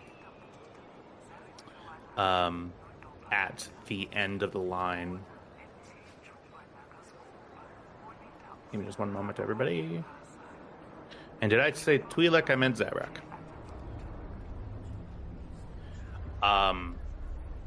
And the captain says, "That one will do." And you see Drax. Drax uses the stun baton with two hands and jabs her into the stomach. She falls on the ground and removes her from the chain gang. Grabs her by the scruff of her very plain sort of beige clothes and pushes her and sort of drags her almost out into sort of the to be a little bit closer to you, and then starts walking paces. And you see that Drax reaches in and whispers something to her,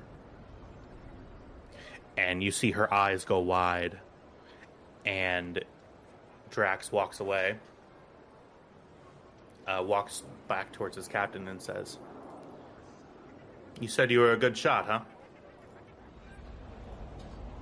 Well, yeah. Go ahead, I want to see. All right. Are you really about to waste a whole slave's worth of credits just to prove a point? You see the captain looks at you.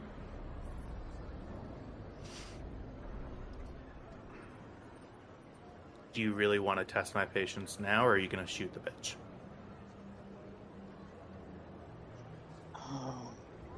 Okay, he goes to her. I don't know if there's any rules for called shots or anything like that, but he goes to.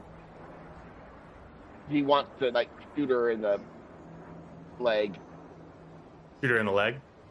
Yeah. Yeah, okay. On the foot. That works. Just shoot her foot. No, shoot her at the foot. Hold Shoot her on. at the foot. I have a Yeah. suggestion. Yes. shoot her on the in between her feet. Is what I have a meant. question. Yes. Call which ear? Oh, ooh. That's nice. Okay.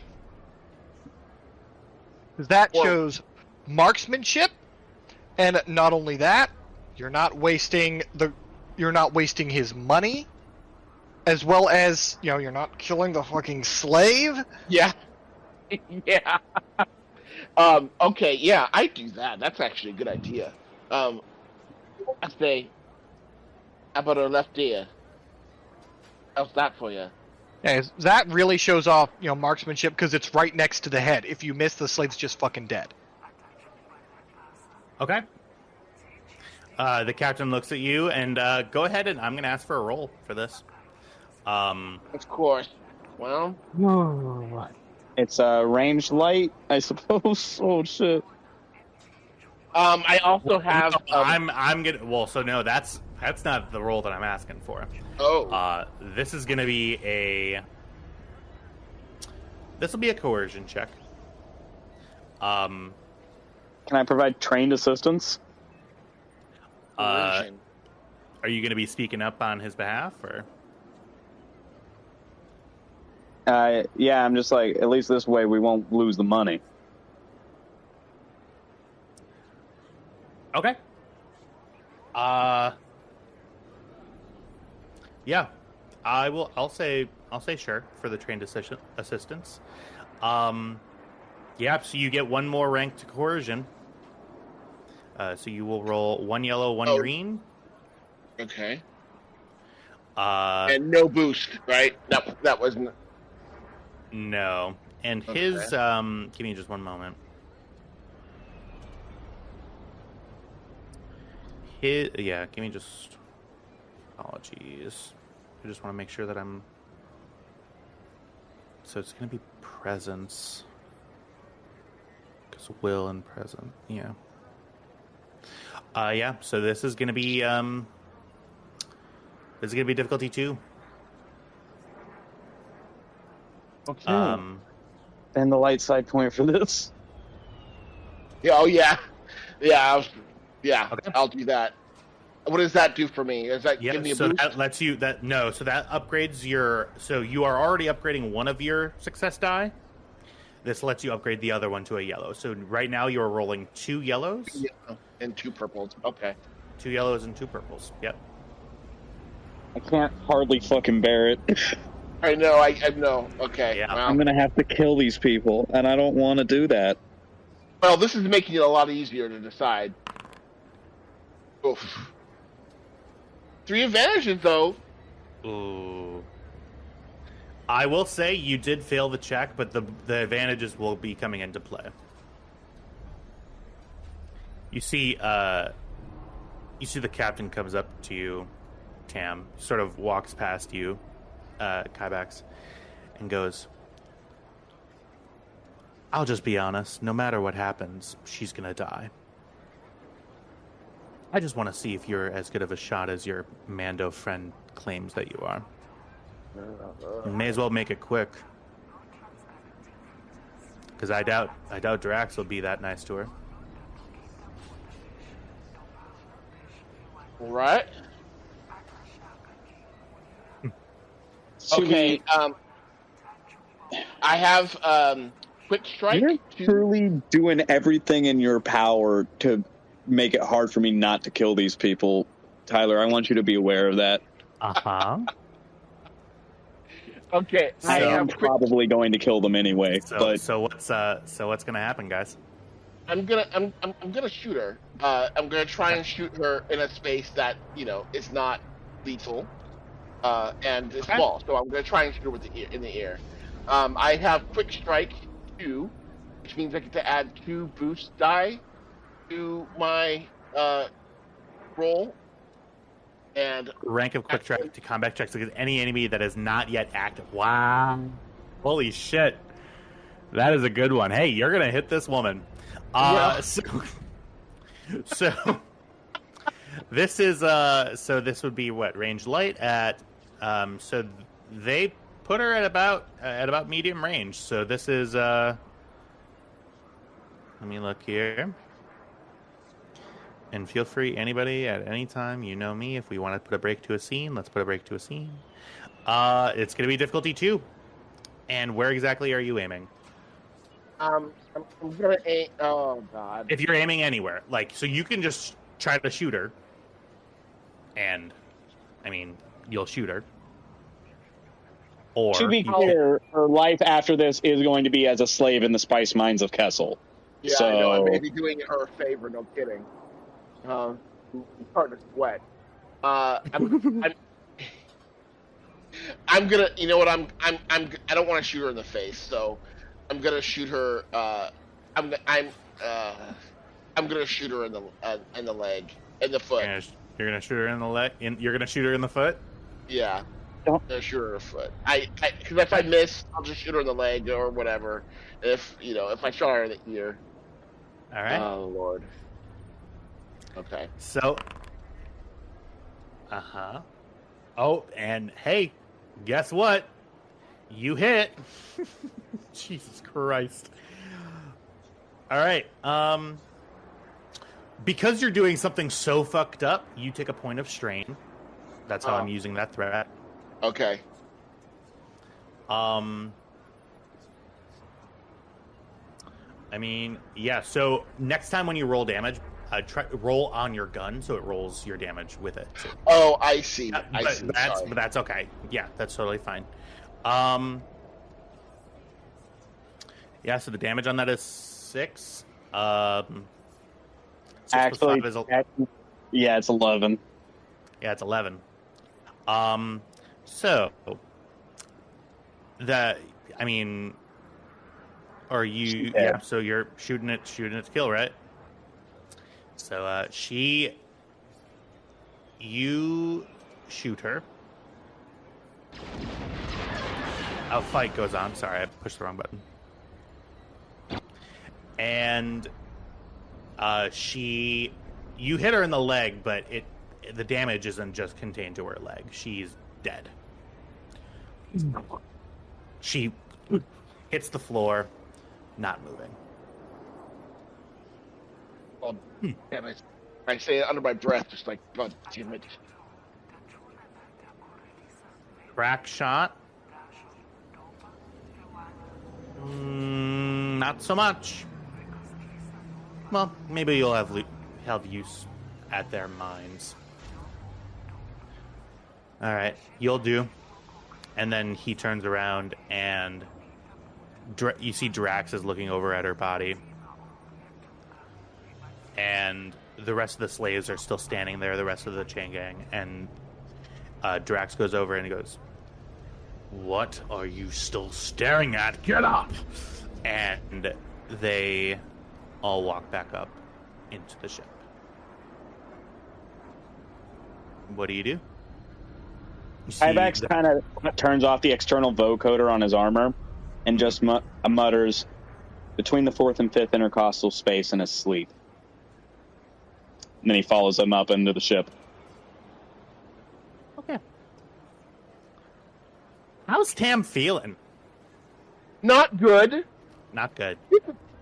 You know, he doesn't kill anybody. I mean, he kills people, but only when they're trying to kill him. Yep. All right. So he's not feeling good right now. He's sweating definitely, and he's gotten a little shaky.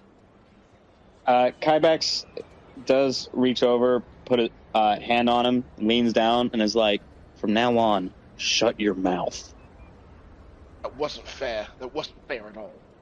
No, it wasn't. Now shut the fuck up. They'll get theirs. So, you board the ship. The ship is, as you go up into the main hold. It's it is. You're in a place that's pretty much the last stop for all of these sentients to a short life in the worst conditions imaginable. They also sort of look up at you guys as you go by, but as soon as you turn your back, they all put their heads down. You see, at least they get to sit upright on the ground. They're not forced to lay down. They're not being hung from the walls or anything like that. It's a small ship. It's pretty sardine-like in here, but you walk through the cargo area into the sort of the crew quarters. You see Drax says, "Your guys' bunk in there." And he walks up into and he sort of walks forward and turns left into the engineering bay. And you see the other person who has not yet spoken and the captain both go up to the cockpit area. I have a question. Yeah. Are these just slave traders, or are these like employees of Kessel? Give me a perception check. I will say difficulty of 1. As you get onto the ship and you get a chance to sort of look at them.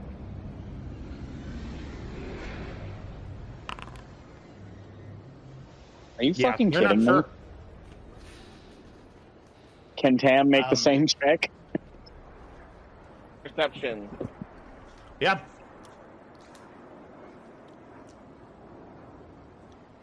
Oh, sorry. What was the difficulty? Just difficulty 1. Yep, difficulty 1. And a little bit better at seeing. You don't really see insignia of any kind, but you both do remember what God, I named him and I can't fucking Galen. What Galen said. That these are associates of a rival hut in this city. Tomeba.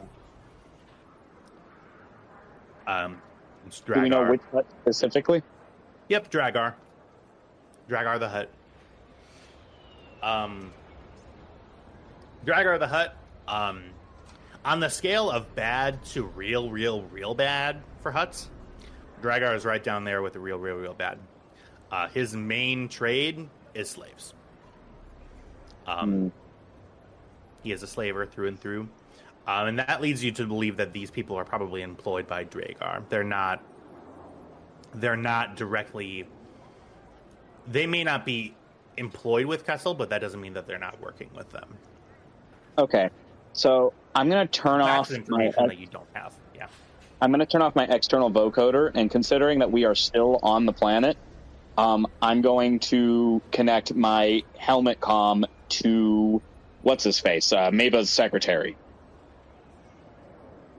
Yeah, that guy. Yeah, that guy. What's his name? His name was Rax Baron. Rax Baron. I'm going to connect to Rax. It's Brax, right? Nope. Rax. No, it's Brax now. Oh yeah, RACKS.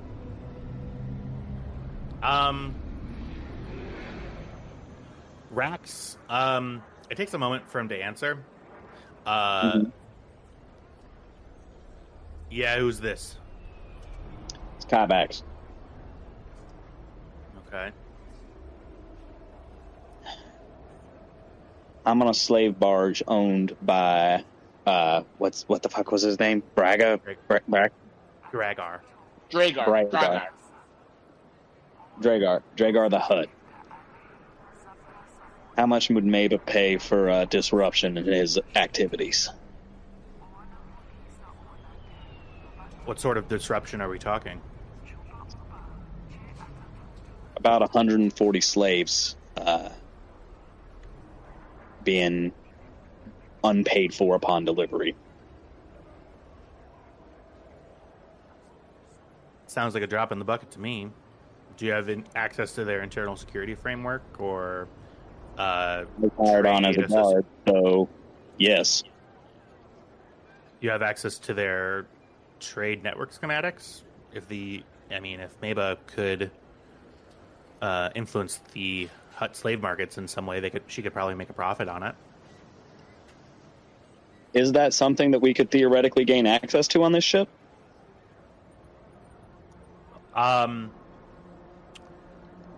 This ship is not even as big as a cog. It is one ship in a mass slave fleet. Right. But would it have access to the trade routes that it normally uses to transport those slaves? This ship's, yes. Other ships, no. Unless, yeah. So with where you are currently on this ship, you can, you have access to all, well, maybe not complete access to it, but you could theoretically have access to the ship systems and be able to talk with maybe other members of the fleet. You would be able to perhaps gain access to their computer code entries, but it would be computer Could I gain stuff. access to their comms frequencies? There's only one way to find out. How about the comms frequencies their slave ships use? If their basis was here on Slaheron, we could probably do something with that. Maybe it doesn't really have a taste for slaves other than the market sense. Understood. But a disruption, the ability to effectively disrupt his trade might be useful for... I'll call you back if I have more info. Please do. I'll let Mabin know that you're looking. Never thought that you would be a Hut guy at the end of the day, Kybax, but it could be a valuable It's resource. not so much as I'm a Hut guy as this guy needs to be taken down. What guy are you referring to, Kybax? The Hut who employs this crew and the crew themselves. Oh, it's Dragar that you're after. That's a whole other can of splech. I don't know how I haven't noticed this guy before, but he's carked. Needs to be taken down.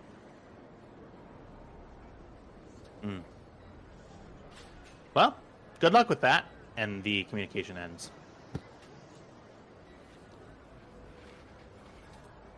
And Kybax, Yeah, you get the feeling yeah, this whole Hut stuff, yeah.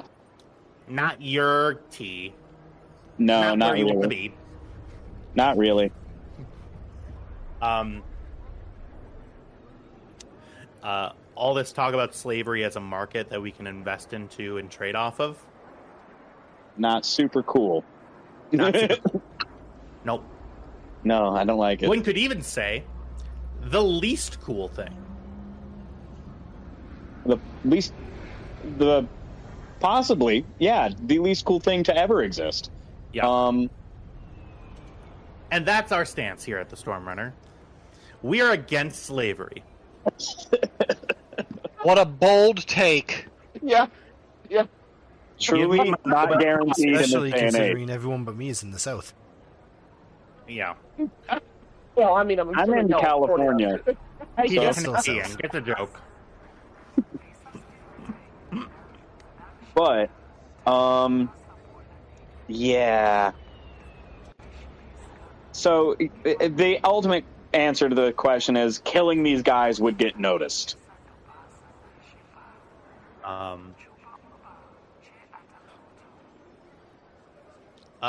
Go ahead and give me to answer that question. Uh-huh. I don't know. Give me an underworld check. You've been in the underworld for a little bit. I'll say difficulty 1, and I'll help you out. Okay. I can help out too. I can give you a assist, I think. Yeah, do you Okay. have trained assistants? Yes. Yeah. Oh shit, he does, yeah. Wow. Let me put it to you this way. Yeah. If you do this in the name of Maba, Yeah. probably is going to get noticed. Especially if you make that known to any of the several dozen bystanders that are here on the ship, who would definitely notice the crew of the ship taking an unexpected trip out of the airlock. Right. Or just being stabbed, whatever. What if I just killed them quietly, disposed of their bodies, and delivered the cargo? Would Bethel know to, like, because we'll be like, what? Where's the crew of this ship? Or are they just going to be like, great, you've delivered our cargo. We don't really know the crews. That is information that you are not currently privy to. Could I spend my advantage for that information? That is information that you would need to gain by doing something in the story, not just asking a question. Gotcha. Nice try, though. I cast plot. What's gonna happen? Sorry. It's a reasonable question to ask.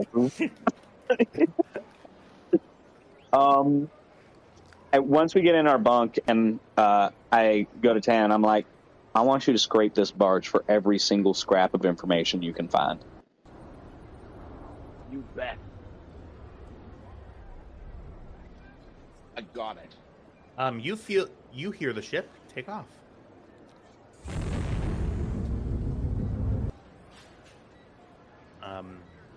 Ship hits some turbulence. You see the fasten seatbelt sign goes on. And what is a seatbelt? And after a few moments, you feel the gravity generators kick in. You feel yourself in space, and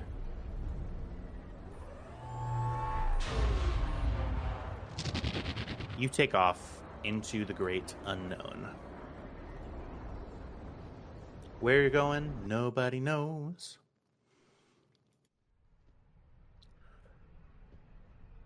Okay, so to give some idea of where you think you're going.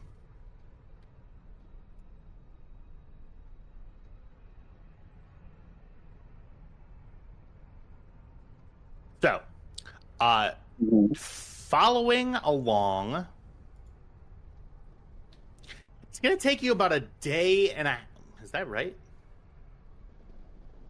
A day and a half. No. Yeah, can we make that right?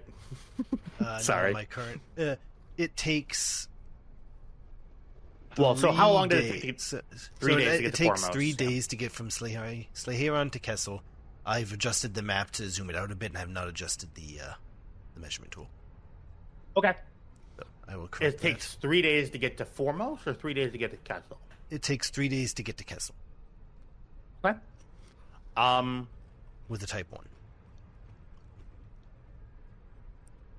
For sure. So,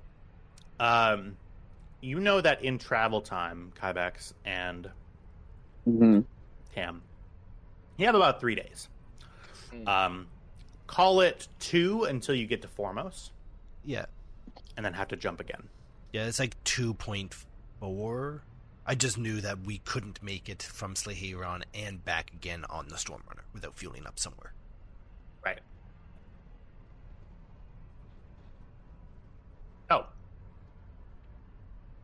I suppose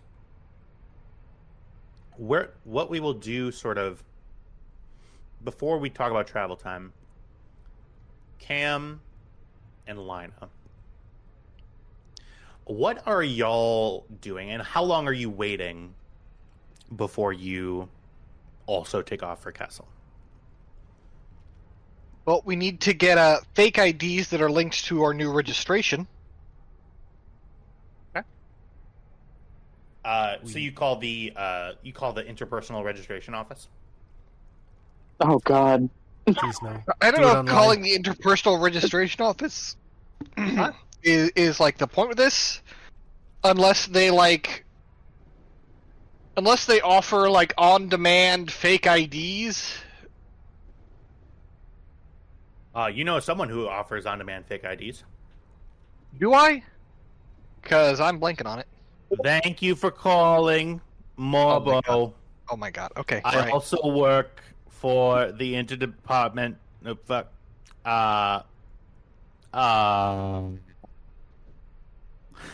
What can I do for you today? I need new identifications for myself and my crewmate. I Ours were lost. Oh. Well, this checks out. So, only 2 crew? Yeah. Oh.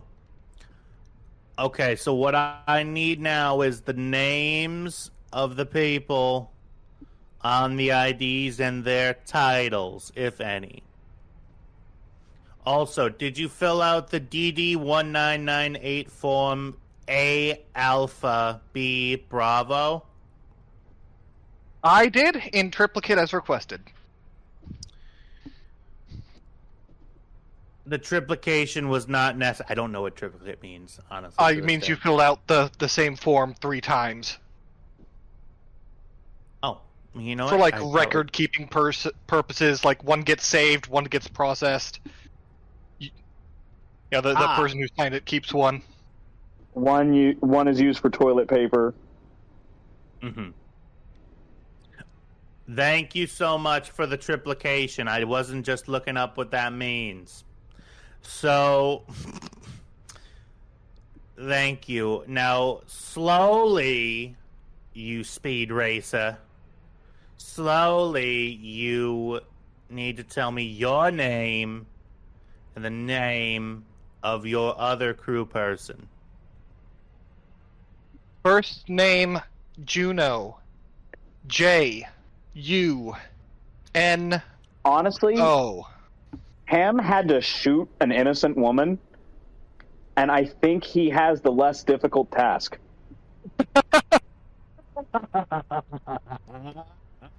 Through that. Last name, Capri. C. A. P. R. Hurry up I. already. Second crewmate. What? Give me a nickname for Lina. I want to be Elise. Elise Tennis. Okay. Elise, and I assume ELISE.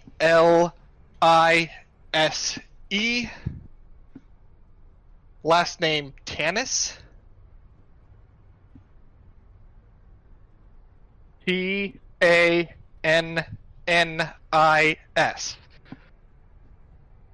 And is that S for Sam? Yes, S for Sam.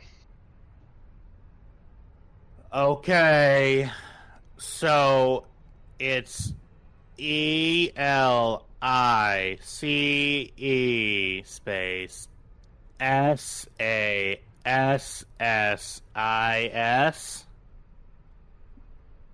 And then this goes on for another 5 minutes. Yay. The The exciting thrill of bureaucracy. Okay, thank you so much. I'm just trying to be a New York woman, but apparently it just sounds like a man. No, I just couldn't tell, and I defaulted to man. Because I apparently have some internalized misogyny I have to work through, and that's work that I have to do on myself.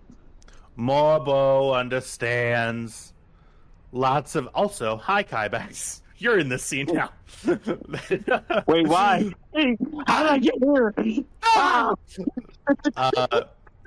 Okay. You need to send over registration and forgery fees. All right, those are sent over. 120 credits plus 40 plus a optional 20 credit donation to Women United. Fuck it, 180 credits sent. Thank you. And you guys probably don't pick it up on mic, but I do breathe in and breathe out so loud between each. That's why there's a big gap. Thank you. Please call back anytime. God damn it, Morbo. Cleve, you slick bitch.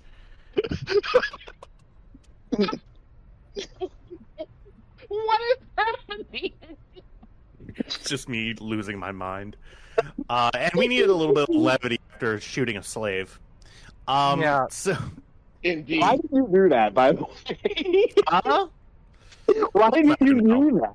It's a long running bragged. effort to break me. That's what it is.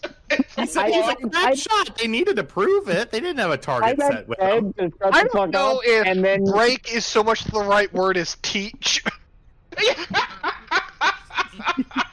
Hey, Cam, have you learned to shut the fuck up? Right, I know. This is why I don't play face characters, by the way. I need you to never play any other kind of character, though. Like, you need to always... You need to be our perma... Like, I'm our perma GM. You need to be our perma face. There you go. Yeah. You can always have the thing that I have where it's... where I play face characters, but I play them badly. Oh, also? Yeah. I'm horrible. You know, in D&D, if I ever play a charisma-based character, it's always, you know, you're supposed to say something, you use your natural charisma to say it, but then your character is much more charismatic than you are, and it's just horrible. It's just a horrible mess. 100%. So. Yeah, the stats, like... The stat, yeah. 100%. Yeah, so you get your IDs back. Is there anything else that the ship crew would like to do in the intervening time? I would like to tease the hell out of Lina. By all means, good wizard. I thought I was a pilot, not a wizard. Do I have magic powers now? Ponder the orb and find out. Okay, All but signs first, point like, to story me. time, actually. Mm-hmm. How many of y'all have seen Star Trek Lower Decks? I have. All of It's not like the us? first season, I think. Okay, you know the Hesperians? Yeah. Yes. Yeah, the Renfair LARPers? Well, in Star Trek Online, there are ships that have intel gathering capability. You know, they gather intelligence, exploit weaknesses, and whatnot. I think it was last year or year before, Star Trek Online released the Hesperian battlecruiser as an intel ship. And they renamed all its abilities. Oh, This God. ship does not have gather intelligence, it has ponder the orb. I love it. You went all out on it. I love the Star Trek Online devs so much. Okay, anyway. Yeah, so, Elise, Tannis, where did you get that one? Just it came to my mind. We needed a cover, and and I've been reading this book, and she so she grew up around smugglers and mercenaries, and she came from a bustling trade hub, but she never actually got into the whole like under the radar evil thing. Anyway, she's interested in this guy who's on there. And anyway, so... And how much of this book does she have her clothes on for? Well, most of it? You're hesitating a little too much there. Well, I haven't finished the book, so I can't get you a proper number. Mm-hmm. And what happens if someone calls us out on that? Firstly, I suggest we shame them for reading trashy novels. Well, that might go a little too far. I mean, there's no shame in it. I don't know, you're blushing pretty well. Look, it's been a rough month. I've been busy. Let me have this. I am letting you have it. I'm just gonna tease the heck out of you because I love you. You're my sister. Why can't I have nice things? You can have nice things. They're called me.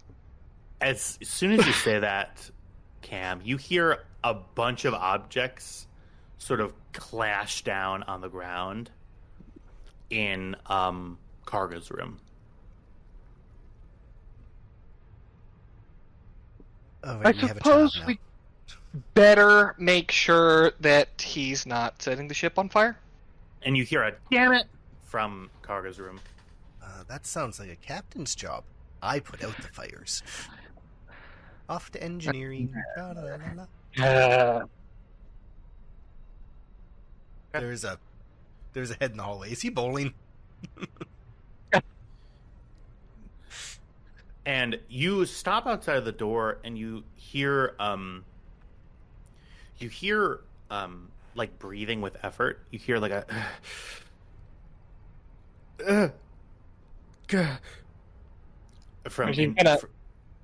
from inside the room. Knock on the door. Karga!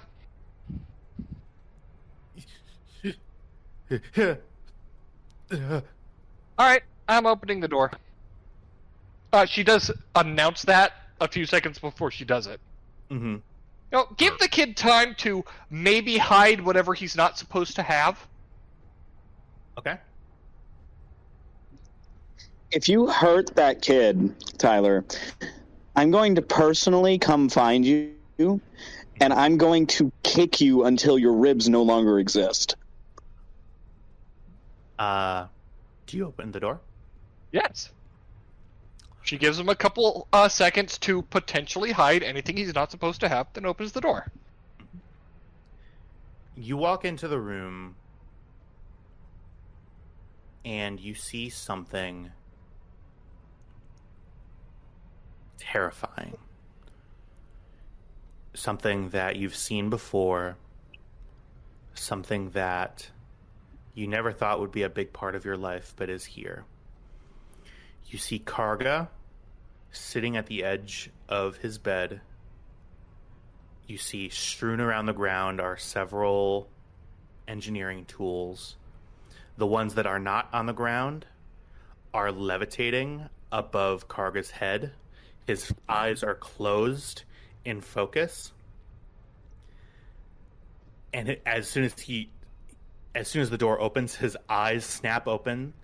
The tools fall and clamber to the ground.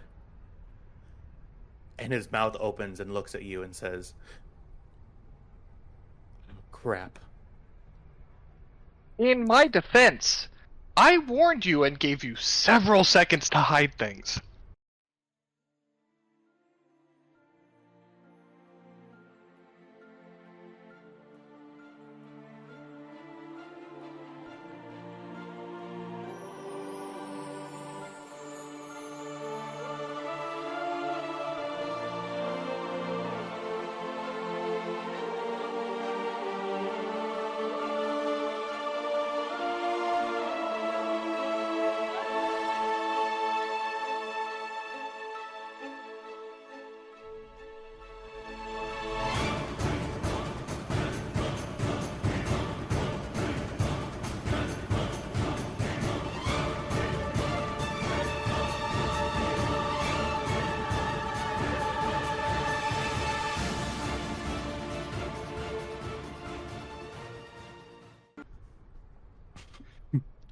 Okay, so my heart almost couldn't take that. I want to thank everybody for watching. We are going to be going on a brief hiatus. This gives everybody who's been watching a time to go back, watch all the stuff that we've got going on. Go to the Stormrunners YouTube page. We did a huge Star Trek campaign. It was a long sort of thing. You get to hear me 3 years ago figure out how to play a game. Look through all of our backlog. This is fun. Why would they There is watch no that season when they're one. watching you figure out how to play a game now? And with that slight insult to my character, we will end. Thank you so much. I do everybody, have for watching, one more and thing I'd like to say. Yeah. Okay. Great. I have a correction to issue to someone who commented. Yeah. Who said that the best form of Alfredo was Parmesan added to starchy pasta water with butter as an emulsifier. That is not Alfredo. That is cacio e pepe. Alfredo is specifically a cream-based sauce. We are talking two different dishes here. Cacio e pepe, fantastic, easy to make, I love it, but that is not Alfredo. And with that, a war in the ages has started. I was gonna say, I have something to say. Please don't piss off our only Please let me do an commenter. intro, please. Please don't piss off our only commenter. That's all I'm saying. Oh, I've already stopped the recording. You. Come on. No, I didn't. Carry on. Okay. God damn it. With a new revelation, with a goal in mind, with destiny swirling around the crew of the Stormrunner, what are you going to do now? Have a good day.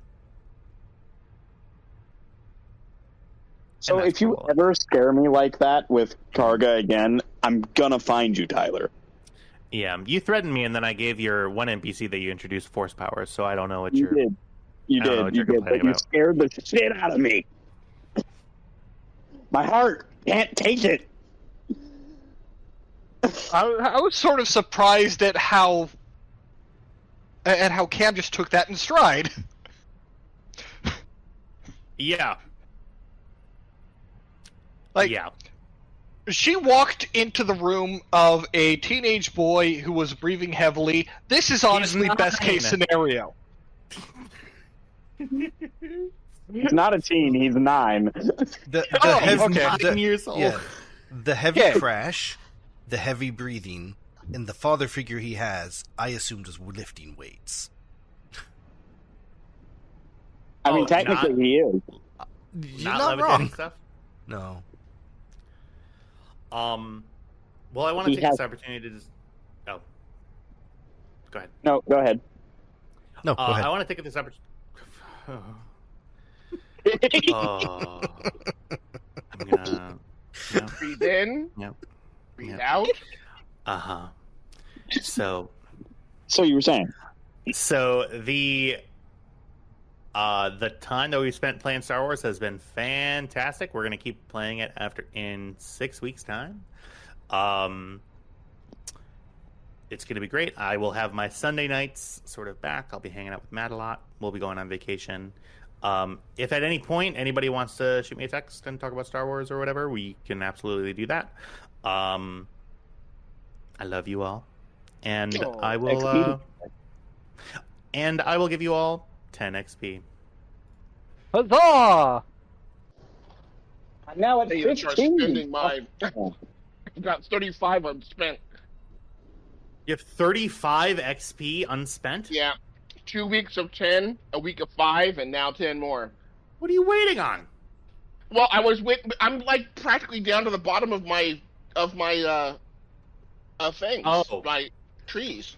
Yeah, I it's suppose, real yeah. expensive when you get down there. But really, I God think I should damn, you spend just- more on light ranged. Right. I have a question. Yeah.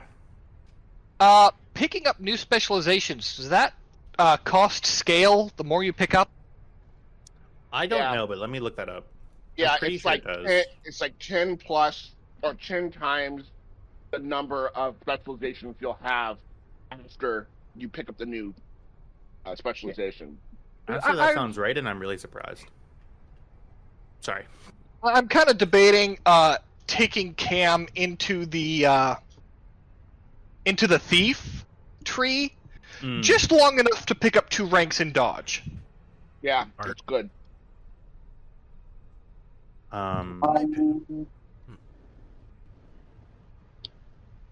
have 15 XP and no idea what I should spend it on. I you love are that more than I am. welcome to. Yeah. I have 15 XP I could spend on a point of grit and a point of resolve, but I don't want to. You've I don't want to you haven't survive. planned out how you're going to spend all your XP? I think I know, that's I like was like- normal. Yeah, I mean, No, I thought you did it like way in advance because he's you know. No, Jack and I did. I do sometimes, but at the same time, sometimes I respond to the moment. mhm. Like right now, I'm seriously considering taking a level in stealth and a level in coordination, maybe. And with coordination, the only time where I'm going to be having you roll coordination is if an ability that an NPC uses against you requires a coordination check, or if you're trying to like scale a mountain, Or if I'm using that jetpack that I just got. Oh yeah, that too.